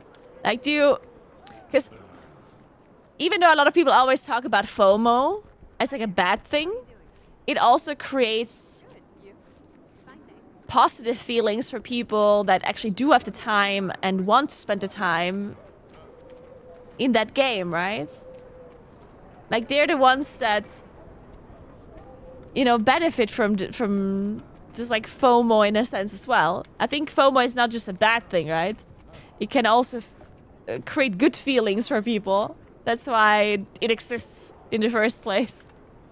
Hey, Ice, what's up? Hello, hello, hello. Puzzle thingies are by far the worst things in Guild Wars 2. Wait, what are puzzle thingies? What is that?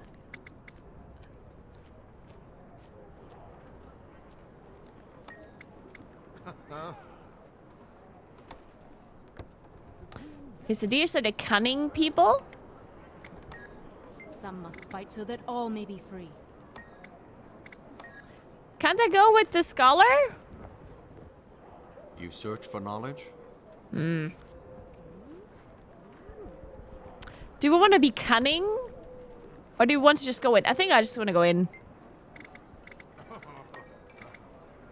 Sure.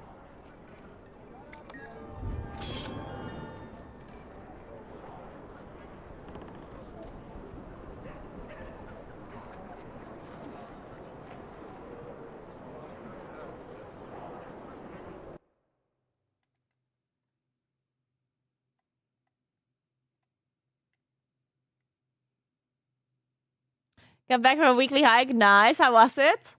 Getting slippery out and very cold. Really? Yeah, here's... It's supposed to get very cold the next few days as well.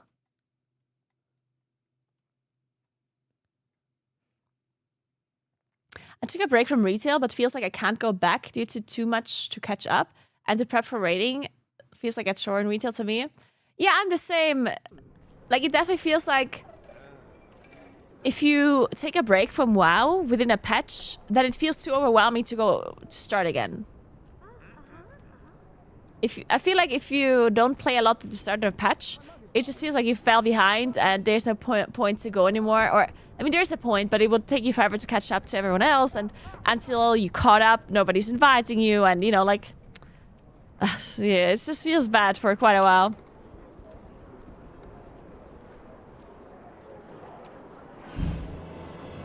But as I said, obviously there's also some people who like that that's the case, right? How are you doing? Fine,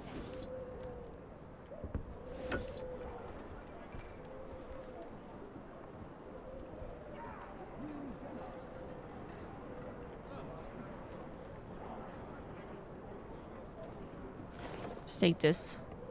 Even though it has like weird stats on it.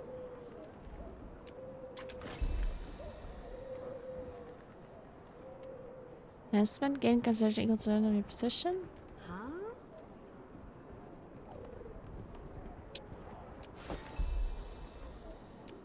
Alright.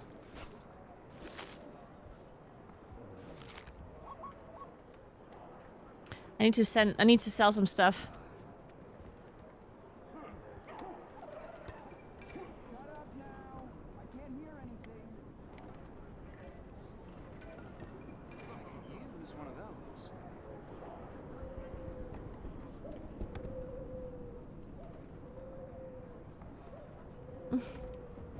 Okay. Or salvage it, I guess. Sure.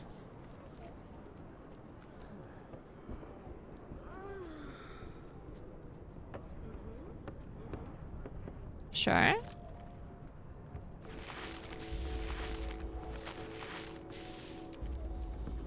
Cool, cool, cool. Okay, is there a merchant somewhere here?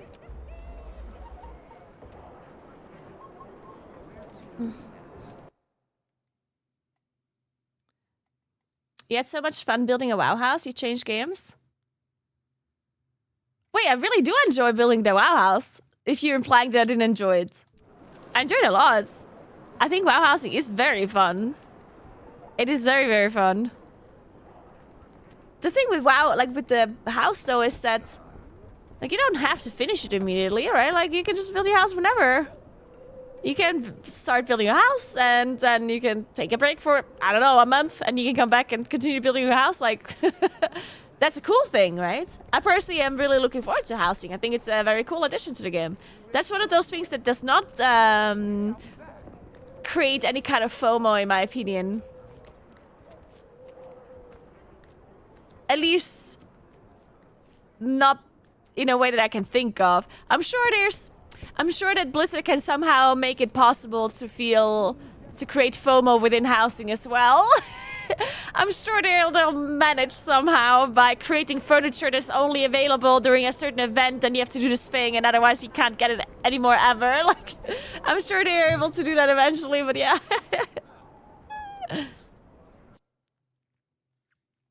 But yeah, I really do enjoy housing. I'm looking forward to it.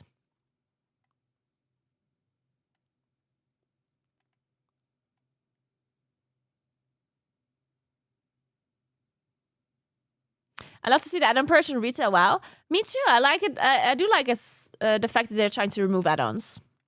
I do think that they're probably not going to succeed immediately. Like, I do think there's going to be quite a lot of problems at the start. But I do think they'll probably get it done in the long run, so it feels good. I do believe they can do it. Not, as I said, I don't think it works immediately. I think there's going to be quite a few problems at the start, but they'll figure it out. I think they'll figure it out. I think I can get used to WoW now. 90 FPS on a base game setting of 7. Highest. Yeah, I'm used to this. Obviously, I was sitting on 25 FPS in time with the settings on 2. Oh, shit, that will be this. But congrats on your new PC. I hope you can play without FPS issues now, because, yeah, WoW in particular and other MMOs are really hard on your PC. It's so funny that you talk about this, because, you know, I got like a new CPU, and I made a TikTok about it, that I have like better FPS now, and it's a very good CPU, and like so many people said that it's such a waste of a CPU to then play WoW on it, and everyone said, oh, WoW can run on my toaster. Like, the amount of people that don't quite understand that old games can also be hard on your PC. It's crazy. Like, there's people who said, oh my god, that's such a waste of CPU. You could run that on my 20-year-old CPU. And I'm just like, what? Have you ever played WoW before? Like...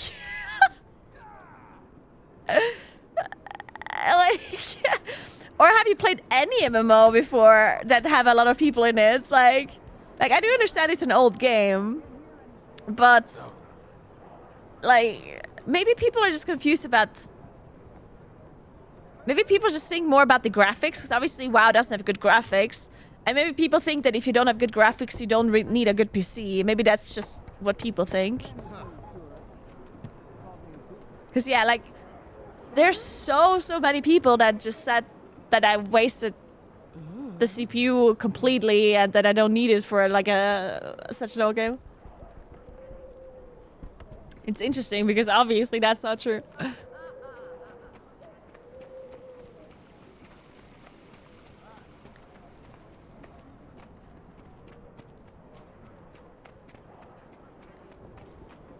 People also know what you need a CPU, RAM, or GPU for, I guess that's also true, yeah. You don't really need a good PC to do mining and gathering. A lot of WoW players never touch an M+ or raid, so that's where the discrepancy is. I think maybe that might be it, yeah. Even though I did specifically say in like the video that I am raiding and stuff, but that doesn't matter, I guess. I guess a lot of people just hear World of Warcraft and they think of like casual content, which I guess does not require a really good CPU, right? Well, there's still some casual content that also requires good CPU, or requires, but like you will have bad FPS if you don't have a good CPU. I'm so tired of hearing if you, let's say you do like a world boss or any kind of open world content where there's a lot of people around and a lot of like animations and combat and stuff, then I guess you also would need you would have FPS drops. But people are not gonna think that far, I guess. People generally don't think very far.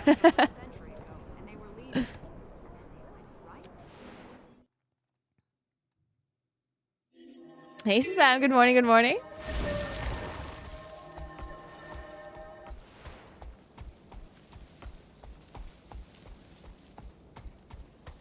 Yeah, running through the main city also doesn't feel very good with low FPS, I guess, yeah.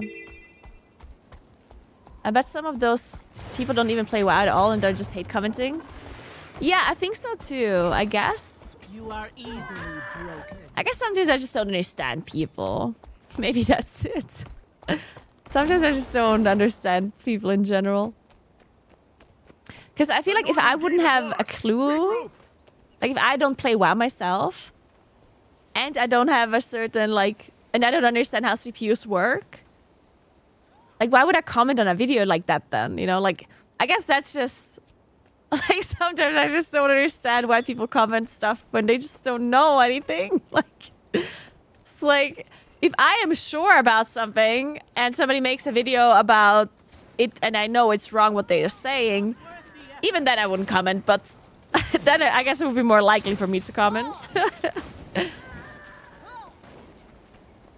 But I guess people generally just like commenting on things, no matter how knowledgeable they are about it or not. Wait, I do have my mount again. I thought my mount was removed. But I do have it. Nice. Okay, that's good. I thought my mount was removed. Maybe I was just in an instance kind of like content. Move to engage. Center waves defeated. Let's go. There's gonna be one in Gold Swamp in Queenstown in like 10 minutes. Really, Angelus? Okay. Then I'm gonna try and kill that world boss. After this event here. In 10 minutes? In, where did he say? In God's Lost Swamp. Okay.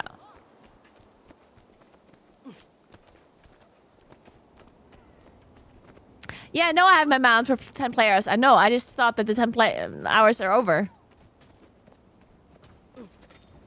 Yeah, I know, Porce. I just thought the hours are over.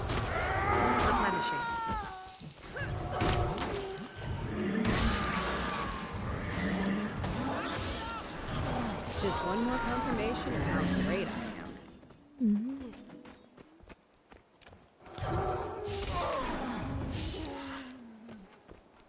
So... Watch the perimeter.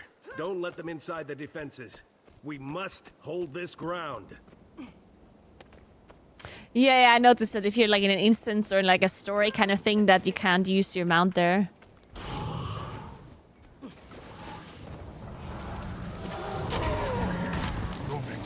There's just a mount. Oh yeah. Time left 2 hours, 23 minutes. Okay. Nice, nice.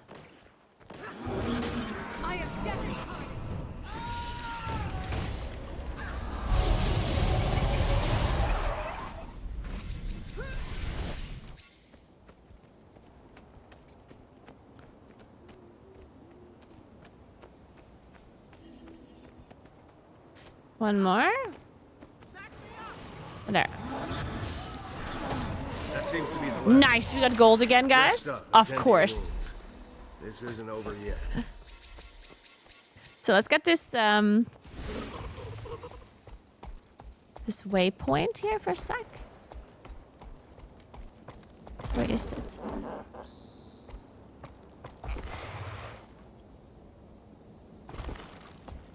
Inside?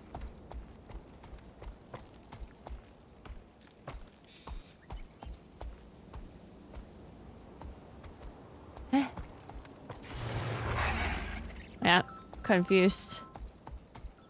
1 second.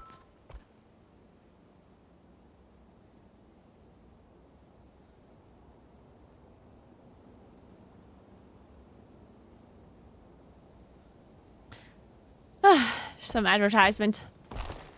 I guess it's downstairs somewhere. Okay.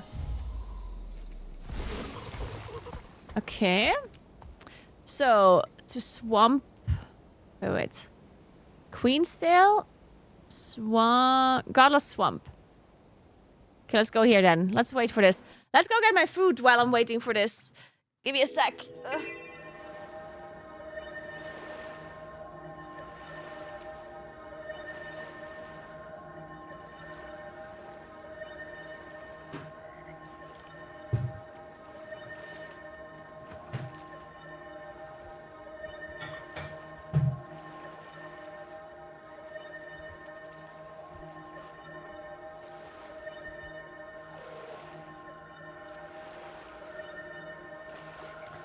God, my legs are so sore, and I'm trying to go hiking tomorrow. Oh God, whose idea was that?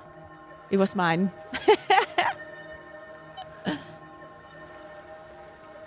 I blocked all hidden numbers and all numbers from other countries not had a spam call for years since. That's you can do that? Wait, what does hidden mean though? Like hidden as in just something I didn't save? Or can people actually have like an actual hidden number?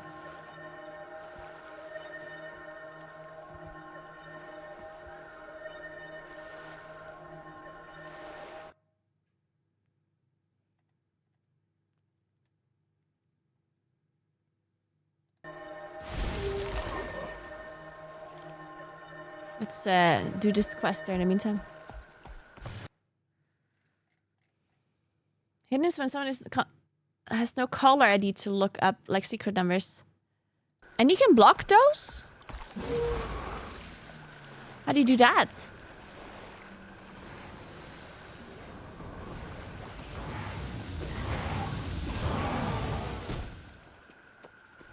Close portals to underworlds, vanquish portal minions, and put tortured spirits to rest.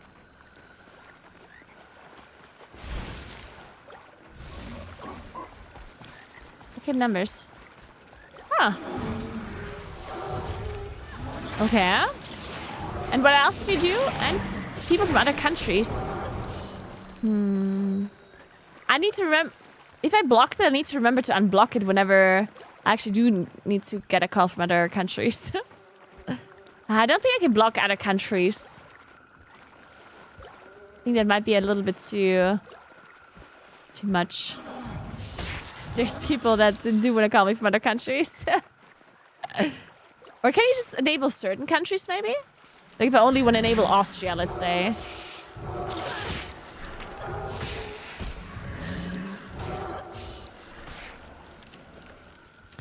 And I think the mountain that I'm hiking on should not have any snow tomorrow. Hopefully not.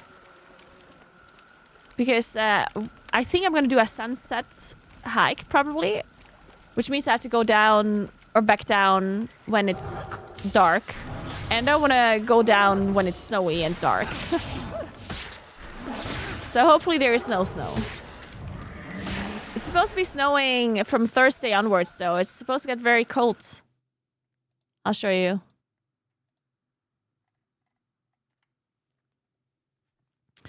It's supposed to get very cold from Thursday onwards. And it's supposed to be snowing all the way down into the valley, apparently. Down to 400 meters above sea level. Which is... I'm at 900 meters. So it's going to snow all the way down to 400. But only like very little. Like it says like 4 centimeters, 3 centimeters, less than 1 centimeter. Like...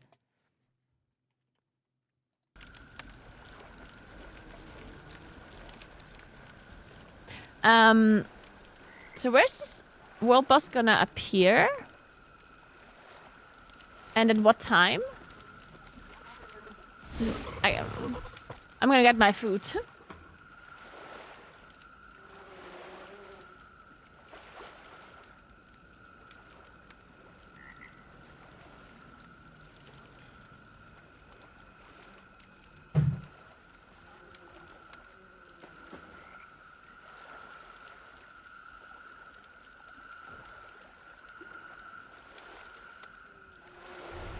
South from the vista.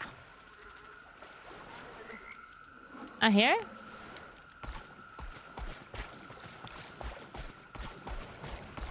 Alright. Oh! There are people here. Cool. They're just waiting here, or...?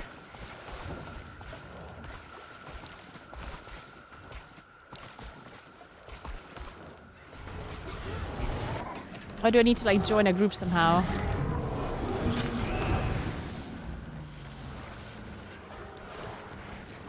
Well, boss time? Oh my god, that's exciting, that's exciting! How does this wall work? Is it hard? Personal victory.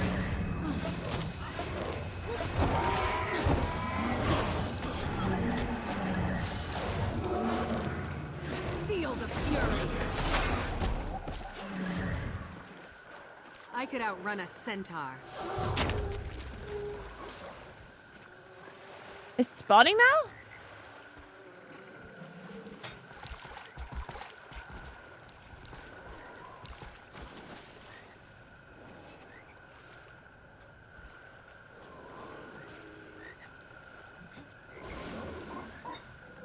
This pasta needs salt.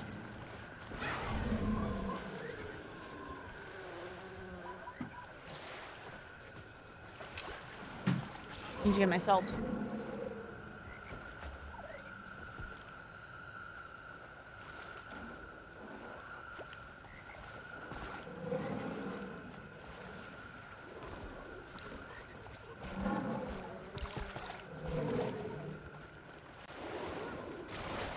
You'll notice when it comes? Okay. So I have time to eat a little bit of my pasta, is what you're saying.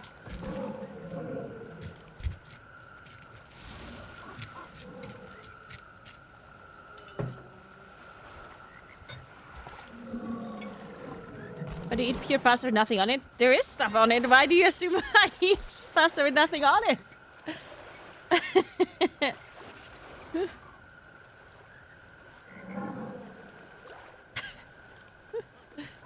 Honestly, why shouldn't I just eat pure pasta? What's wrong with that?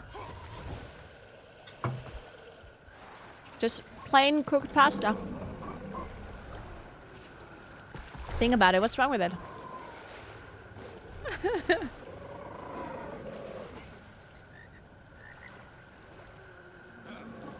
So easy to make.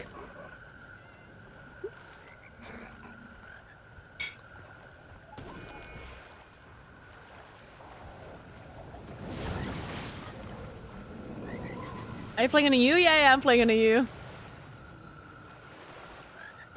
This is why she's not allowed to interact with the locals anymore. Ah! There's something spawning, I think. I'm scared.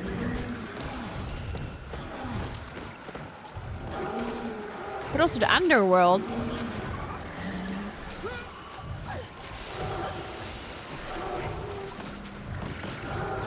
I have to kill all of the stuff here.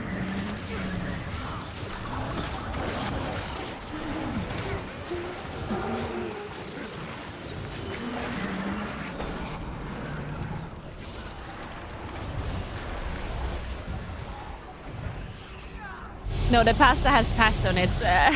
It's not plain pasta.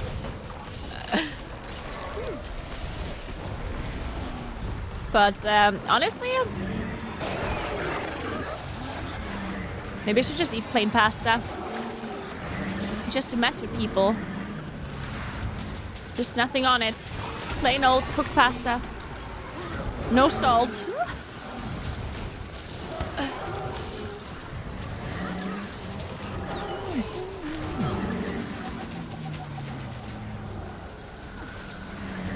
So I'm assuming we're summoning this creature by killing these portals, huh?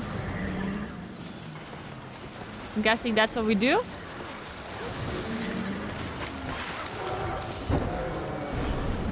All portals have spawned. Oh god, destroy all the portals to continue fighting the behemoth.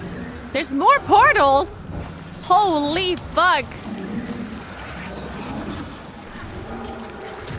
I guess we just killed more portals. That's a big dude.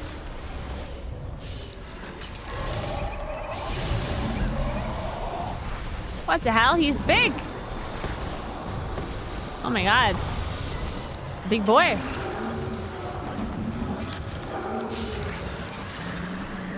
Oh my god. Oh wait, you can fight the guy. Do you have to fight the guy or fight the portals? I'm confused. Nobody seems to be killing these portals.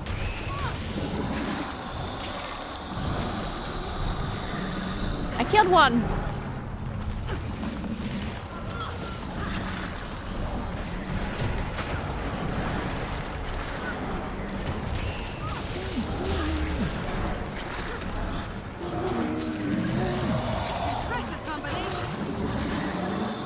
Happening.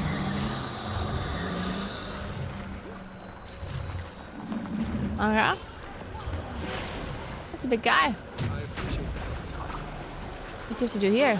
Oh. I guess he was like vulnerable for a second there. But I was hitting the guy. Maybe I should be hitting the guy too then.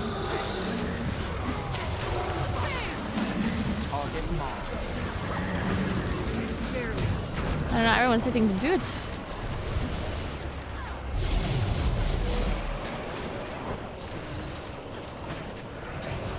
The water underworld portals are spawning here.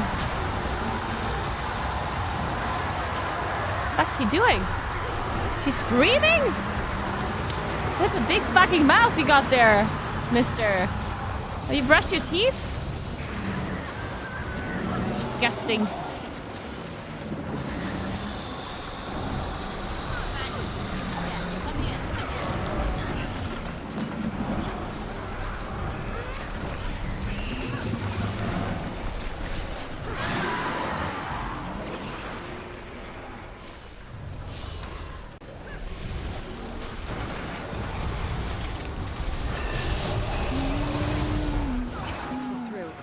What just happened? Oh wow.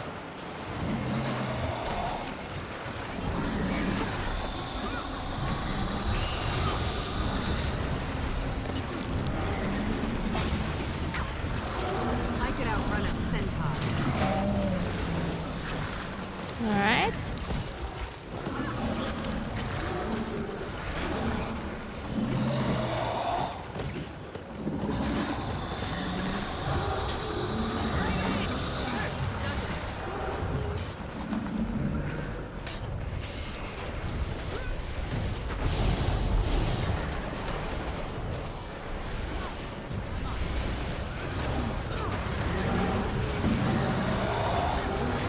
This guy has so much health.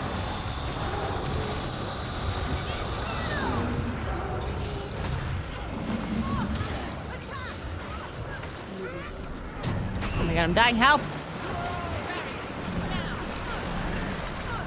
Am I supposed to stand in these like green zones?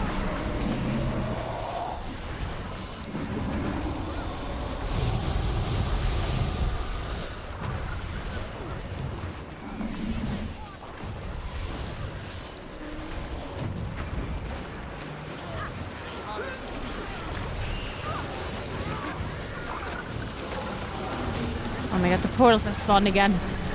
Alright, alright, alright.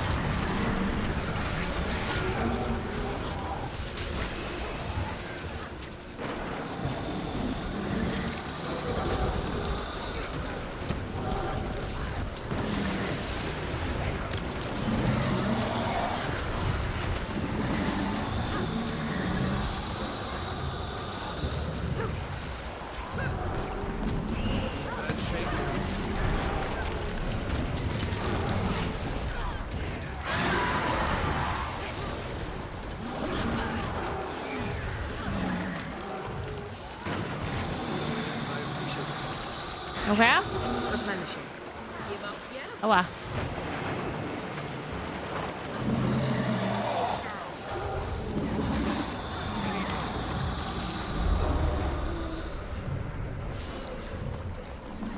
Oh, I can't dodge when I'm in this form.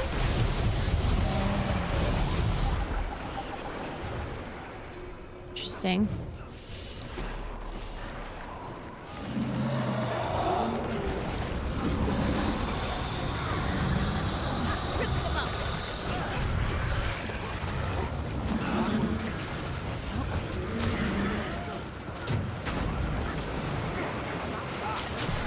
Replenishing.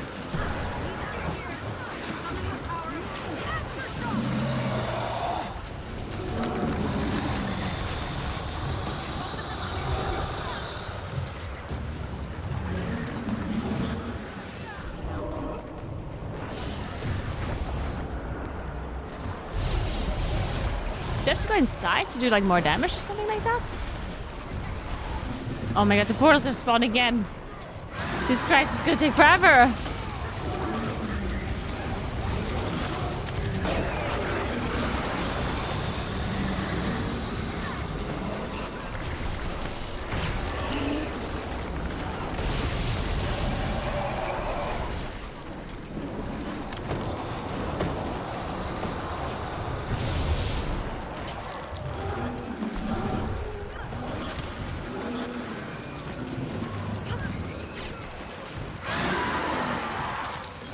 Time to do some real damage. Time to do some real damage, alright. I guess I haven't done real damage before.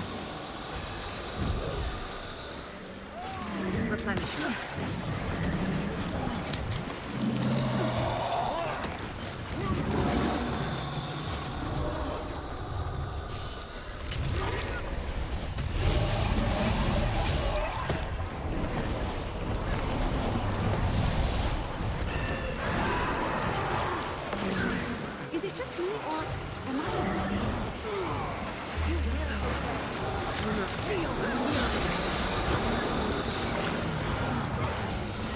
All right.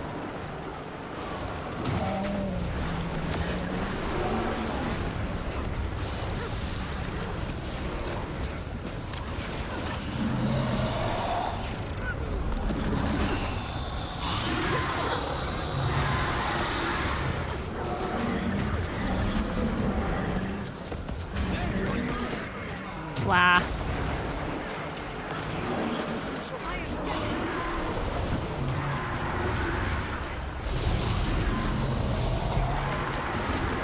What is this? Why does this person have like a blue thing over their head? What's that mean? Oh, he's almost dead, guys! He's almost dead! Kill it!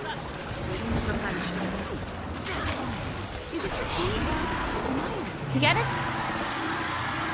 Is it dead? Oh my god, we killed it, guys! Let's go! Ooh, big chest! Where's my loot? It's big and shiny. Nice, I totally contributed. I did the most damage possible. For sure, 100%. 100% did the most damage out of anyone. Ooh. Cool.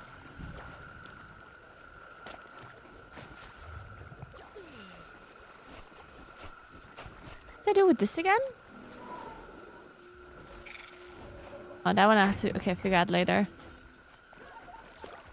Oh, GG easy, I know, right?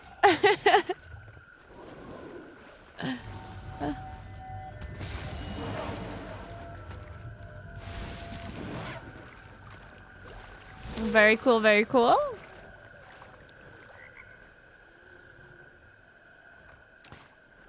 Do you level so fast that you can raid already, or are you did you get boosted? No, I'm level 33. Like I'm not high level. This is just a world boss. It's not like a proper raid. It's one of those world bosses. If only Guild Wars 2 had a better gearing system, it would be the best MMO. What do you not like about the gear system?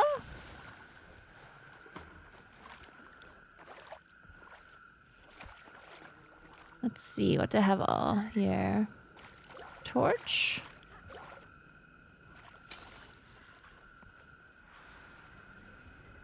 Oh, this is for sure better.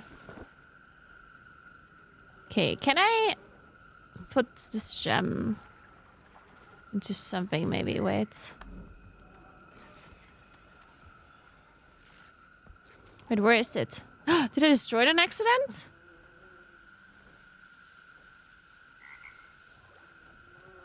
I had a gem. Did I actually destroy it on accident, or like, where did it go? Eh?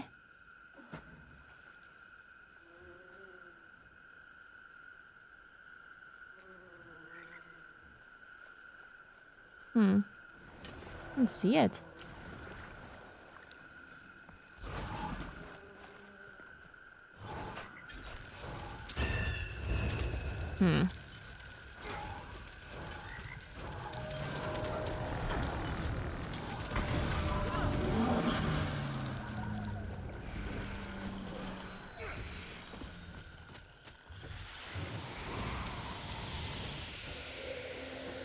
So let me get all of this luck.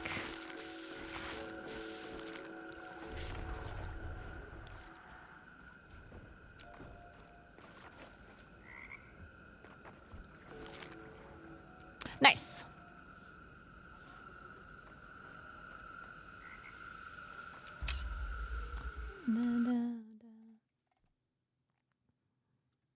Hey Queen, what's up? How you doing? If Riot reinvents the MMO genre for the better, it will be the WoW killer, but I doubt it. I think people should just stop thinking of any kind of MMO that comes out as like a WoW killer. It's just always such a it's a toxic way of thinking about like games in general, because like why can't you just acknowledge another game to be good without it requiring to have World of Warcraft die for it. Like, we don't need WoW to die for another game to do well in the same space, you know? Nowadays, people can play multiple games and enjoy all of them, right? You can play... Obviously, WoW is a game that you can play a lot, right? Like, you can definitely put a lot of time into it, and sometimes if you don't play that much, it feels like you're behind and stuff. Like, we talked about this earlier. But you can also play WoW sometimes and not all the time. That's what I'm currently doing, right? Like, I'm not currently playing a lot of WoW. But that doesn't mean I stop playing WoW or that I quit WoW forever, you know, like, I'm just currently not playing it that much. So right now I would have the time to play another MMO. And that MMO, again, does not have to kill WoW to be successful.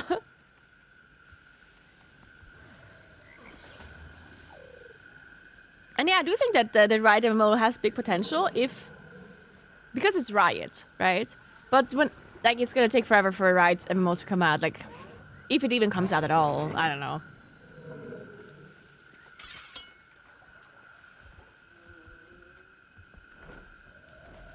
I don't know if that MMO will ever get released.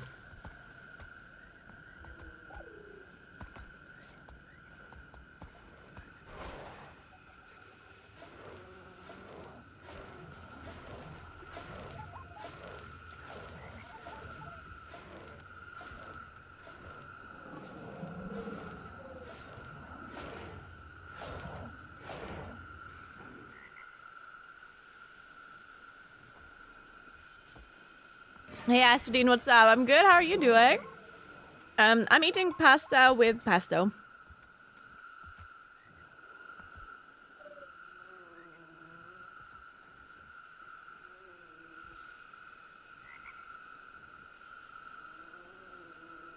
What just needs a free-to-play mode? I don't think they need a free-to-play mode. Like, I would like them to have free-to-play mode, but I don't think they need it. Like, I think they're doing just fine.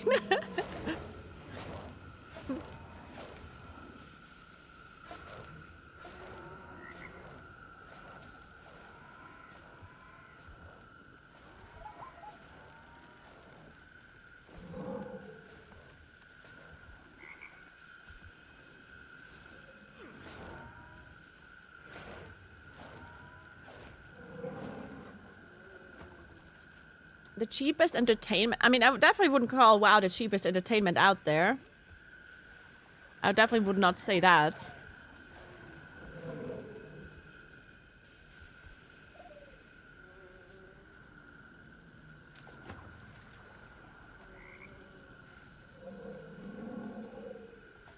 There's no pine nuts in it, there's walnuts in it.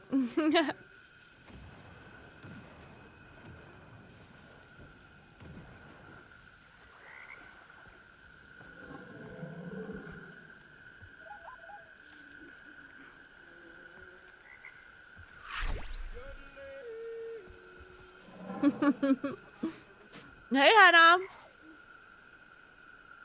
Thank you so much for 60 months. Appreciate that. How are you today? My pasta.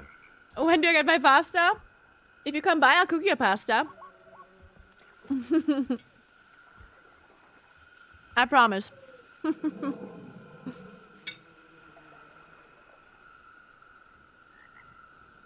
I meant the cheapest in terms of time for your dollar, depending on how much you play.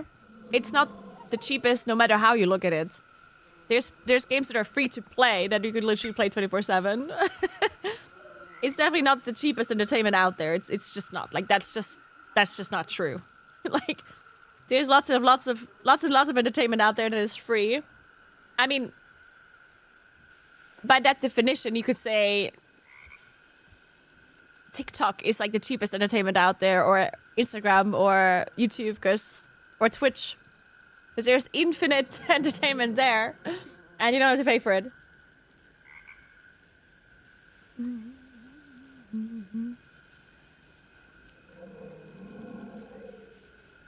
But yeah, entertainment is not... Like, this whole discussion doesn't really make much sense, because entertainment always depends on if you like it or not, right? Because the cheapest entertainment doesn't matter if you don't enjoy it, right? like, I'd rather pay for something if I enjoy that more than if it's for free and I don't enjoy it. Because then entertainment, biggest, like, the problem with entertainment is that you actually need to enjoy it, right? Otherwise, it isn't actually entertaining you. Right, that makes sense. There's a lot of free-to-play games out there. Like, let's say League of Legends, right? League of Legends is free-to-play. If you enjoy League of Legends so much, you literally have infinite entertainment that is completely free-to-play. Right? But if you don't enjoy it to play 24/7, well, then doesn't matter.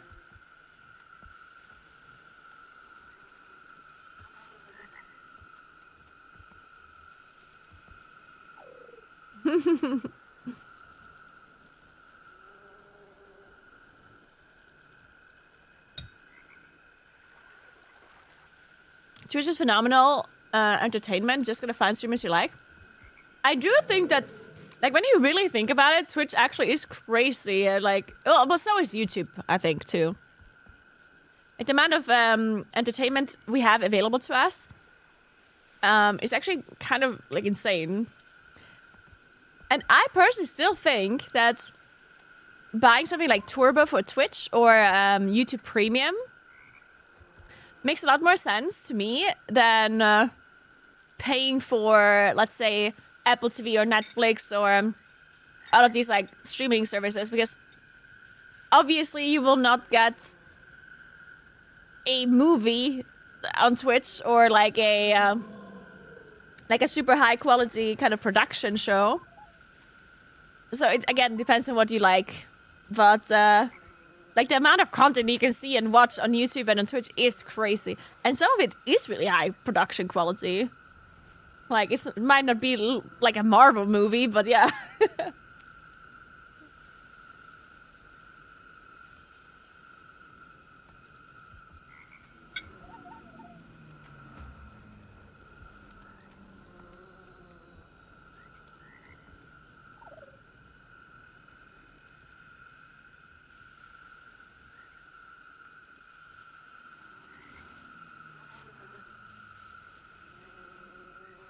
Yeah, honestly, like, the biggest problem with Twitch is just advertisement. Because it's just, like, I really don't mind getting ads on YouTube, for example, because, like, I don't pay for YouTube Premium. Because I'm fine if I have to watch an ad once in a while. Like, I'm not that in a rush, you know, like, it's okay. But on Twitch, you literally just miss out on stuff. Like, it's not that the content pauses for you when you get an ad, and that is a problem. The thing, I guess, is there's also just no workaround for it. Like, that's just how it is. Like, I feel like for Twitch to make money, they kind of have to do the advertisement thing. And, like, what else would they do? And, yeah, it's just kind of how it is. I don't know. I guess there's no really way around it, I guess.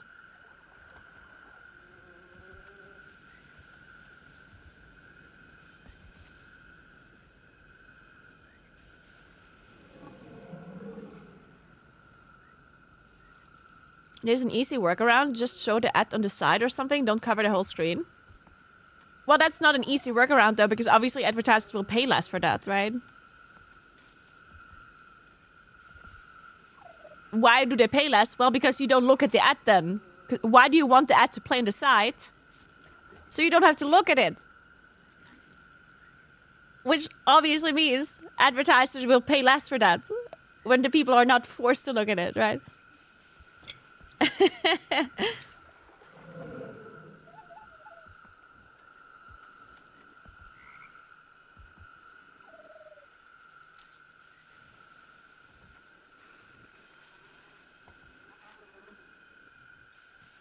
I guess, I mean, Twitch Turbo is the workaround, but yeah, I mean, yeah. Obviously, that's something that you have to pay for, but yeah.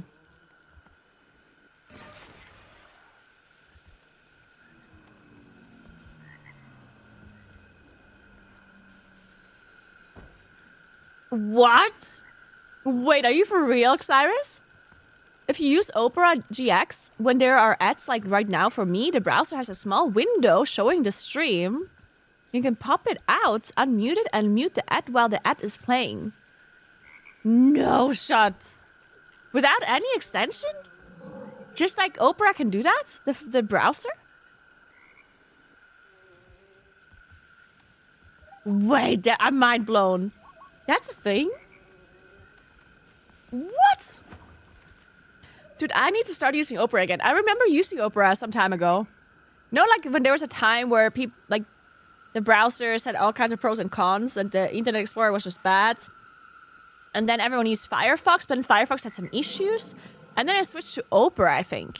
I think I switched from Firefox to Opera at some point. And then at some point I switched back again. I don't know why. Oh, because Chrome came out, and Chrome... Well, it didn't come out, but, like, Chrome was better or something? But, like... Honestly, Chrome is kind of meh. Maybe I should use, Opera again. Great times, Bird Mom. Thank you so much for 32 months, Anders. Appreciate that so much. Welcome back.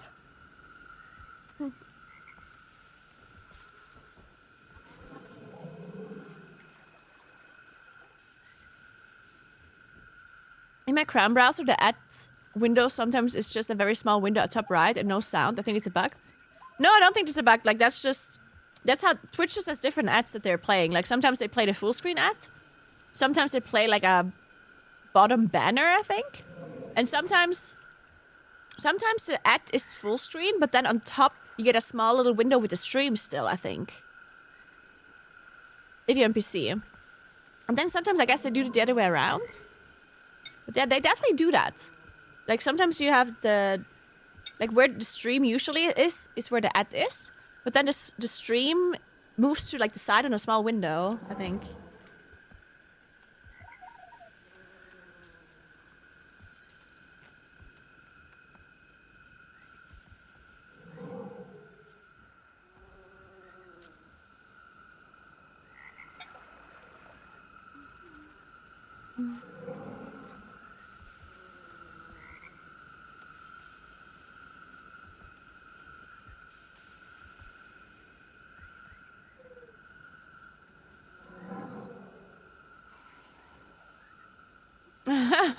Lisker.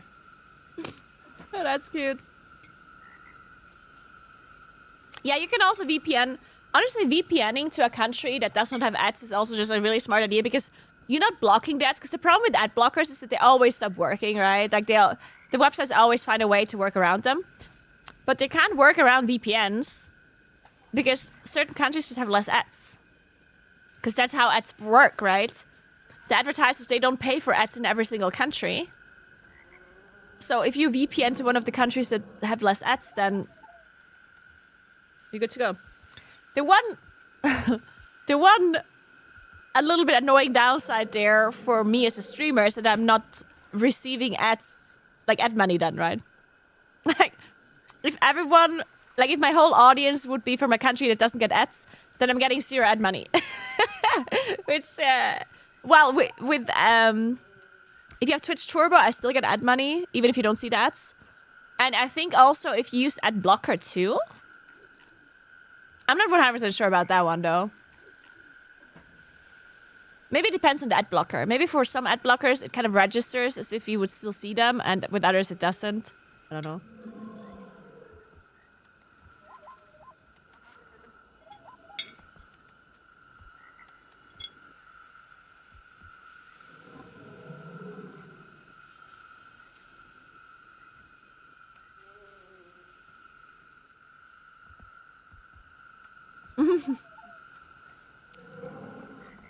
So if I get Twitch Turbo and VPN to the USA, which has a ton of ads, you make bank? That's actually an interesting question. I don't know. Like, if you have Twitch Turbo, I don't know which ads you count for, right? I am assuming that it's a country that you're in. I guess so, yeah. Because obviously you're not actually looking at the ads, right? But Twitch still has to give me the money as if you would be looking at the ads. So they have to assume you're watching them. But, like, which ads are they assuming that you're watching? The ones that your country would get? I'm guessing. I'm guessing that's how it works, yeah. So if you have a VPN to, like, the US and you have Twitch Turbo, then yeah, I'm guessing that I would get the money as if you were just a normal US viewer without Twitch Turbo. I think, but I don't actually know.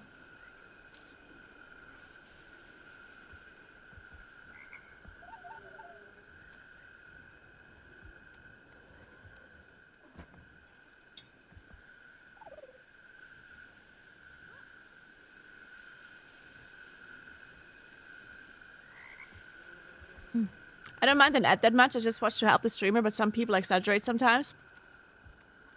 Yeah, I think when it comes to advertisement on Twitch, I think it's a little bit of a... Like, I never know how many ads to run myself either, right? Because the good thing about advertisement, in my opinion, is that... Because in the end, as a streamer, you still have... Like, you have to obviously make money somehow, right? And there's only so many ways you can make money from. Like, number one, like, you can add money from subscriptions, right? You get money from advertisements, and you get money from, like, sponsor deals. 2 out of those 3 things take money from companies. And 1 out of those things takes money from the viewers. Because, like, subscriptions, I get the money directly from you guys, right? While sponsorships, I get money from the companies, and no one in my community has to give me anything. And advertisement is the same. Like, advertisement, I get money from the companies and from Twitch, not from you directly. So the way I look at it is I actually prefer taking money from the companies and from advertisement rather than from subscriptions, because if I can choose which money I take, then I would rather take money from, like, companies and corporations rather than from you guys, right? So that's why I'm actually trying to run a decent amount of advertisements.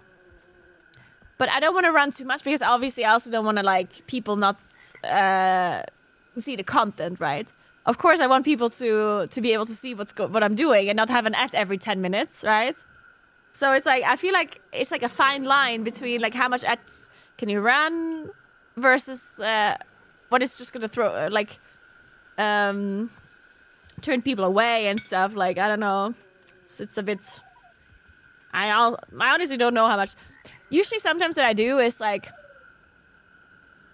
I usually try to run more ads when I know that ads are more valuable. For example, right now, because it's Christmas coming up. And usually around Christmas time, companies advertise a lot more, which means they pay more for advertisement, which means that I also get more from running more ads, basically. So whenever there's some sort of, like, holiday coming up, then I just run a bit more ads because, you know, they'll just make more. And if I know that I'm not getting shit for ads, like, for example, in January, you get really bad advertisement revenue because all of the marketing goes into Christmas, and then after Christmas is over, they stop investing into advertisement for a little while, right? So after Christmas is over, I immediately drop my advertisement down to, like, the minimum, because what's the point? Like, at that point, it makes no sense.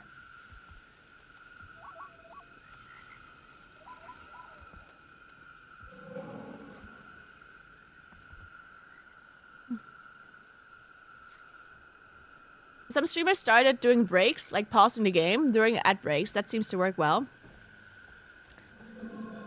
So I did consider this myself, but I ended up not liking it. I personally think, like, it depends what you're doing. Sometimes it might work just fine. Like, for example, let's say I have to eat, or I have to go AFK or whatever. Then it makes sense that I wait for an ad or I play an ad in that moment, right? Like, that makes a lot of sense, of course. But it doesn't make sense. Like, it's not that it doesn't make sense, but for me, it feels strange if I stop everything I'm talking about. Like, let's say I'm in the middle of a conversation and then I just stop talking for 2 minutes because there's an ad running. And what do? Like, I pause the game and I sit here and I do what? Like, that's the problem. What do I do for 2 minutes? Like, I sit here and look at the camera. Like, what is I do? Because if I continue playing the game, people might miss something. If I say something, people might miss something. And just awkwardly doing nothing for 2 minutes, that feels really disruptive for people that don't get ads, right? For people that get ads, it's a good thing.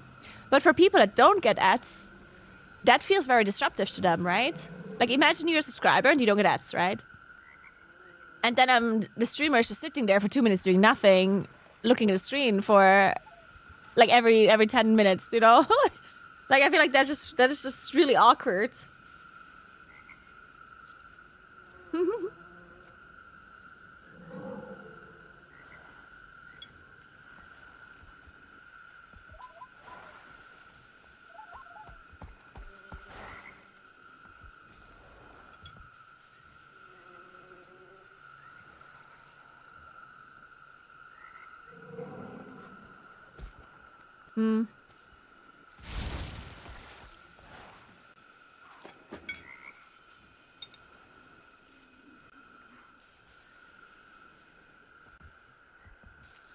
Yeah, it also depends on the kind of stream, right? Because let's say you're a streamer that only streams one game, and that game is like let's say you play League of Legends, right? And you only play League of Legends and nothing else. And people watch your stream because they want to watch your gameplay. Well, then running a lot of ads in between games makes so much sense because people don't necessarily care what's going on between games. They just want to watch what's going on during the game. The problem is for a streamer like me, because I play MMOs and I play kind of games where there's not constant action. It's a lot about hanging out with Twitch chat and like having conversations like we have now, right? So it's a lot about, I think a lot of people that watch my stream and similar streams to mine are kind of just listening and not watching sometimes. I think there's a lot of people that take my stream as like a second monitor kind of stream, where, you know, the gameplay that is happening in my stream is not like crucially important to my stream's content. Of course it's important, but like, you know, if people look away for 5 minutes, they can still listen to the conversation and keep up, right? So for me, it's different because even if I pause the gameplay for 2 minutes when the ads are running, people will still miss what we're talking about, which I guess is like more of the main content of the stream rather than the actual gameplay, right? Because I could just stand around and do nothing for 2 minutes in the game and continue talking, but at that point, you're missing the important thing anyway.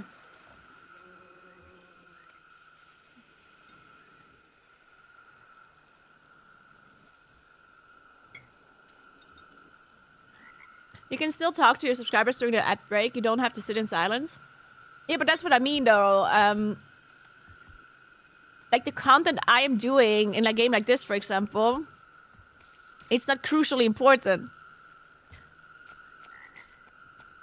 Like, if people get an advertisement, they mainly feel like they're missing out on the conversation rather than the gameplay. Because, like, if I don't kill... Like, just think about it, right? I'm going around in this game and I'm killing like random monsters, talking to random mobs or whatever. Like, it's not going to be crucially important for you to see how I kill these shades right now, yeah? So for me to stop the gameplay for 2 minutes whenever an ad is running... I don't know. I don't think that's like the biggest importance, you know? And now it's a corpse again. I don't have any abilities anymore. Oh, there they are. And I guess, yeah, I also do like real life streams as well. And in real life streams, of course, I also can't pause.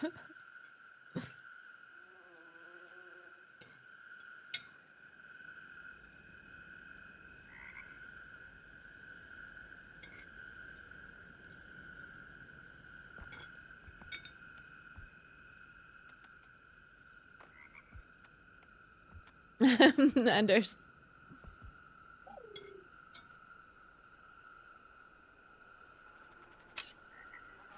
Oh my god, I have to leave.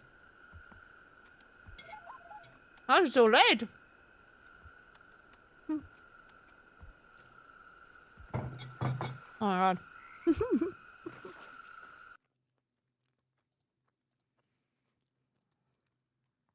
Dude, I didn't realize I have to leave. I have a meeting at 2 p.m. and I have to drive for like half an hour. Oh my god, and now I'm choking on pasta. All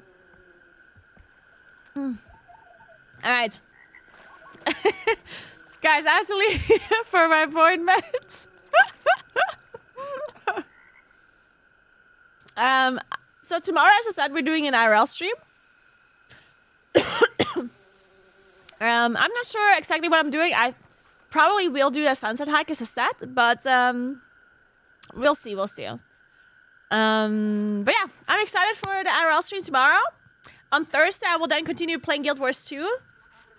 On Thursday, I'm probably also going to play a little bit of WoW again. I'm going to continue building my house, because we're getting somewhere, guys. I think my kitchen looks amazing.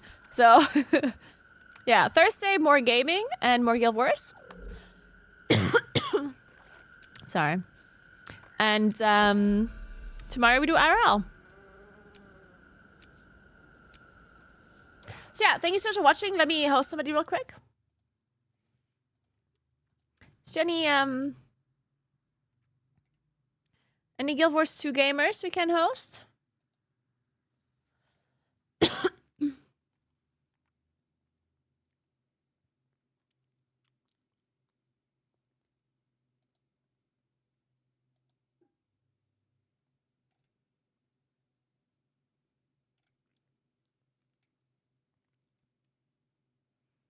Oh my god! I found a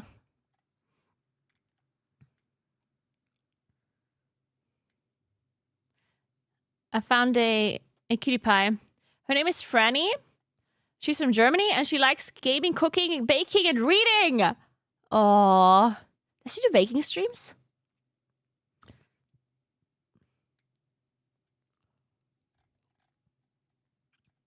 Toaster. She's currently AFK for a second, but maybe she comes back.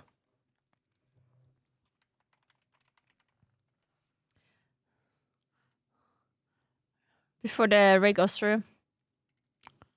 No, not Annie. Franny. Sorry, her name is Franny.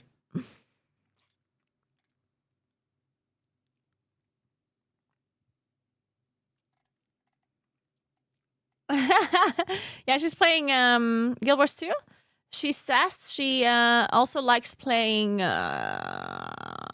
Animal Crossing, Infinity Nikki. Her favorite books are Throne of Glass by Sarah J. Maas, The Empyrean Series by Rebecca Yarros. Let's see. Okay. I am. Oh, there, she's back! Incredible, perfect timing. There we go. Hey. Oh, thank you for the follow. Welcome in. I'm gonna give her a Perfect follow. timing.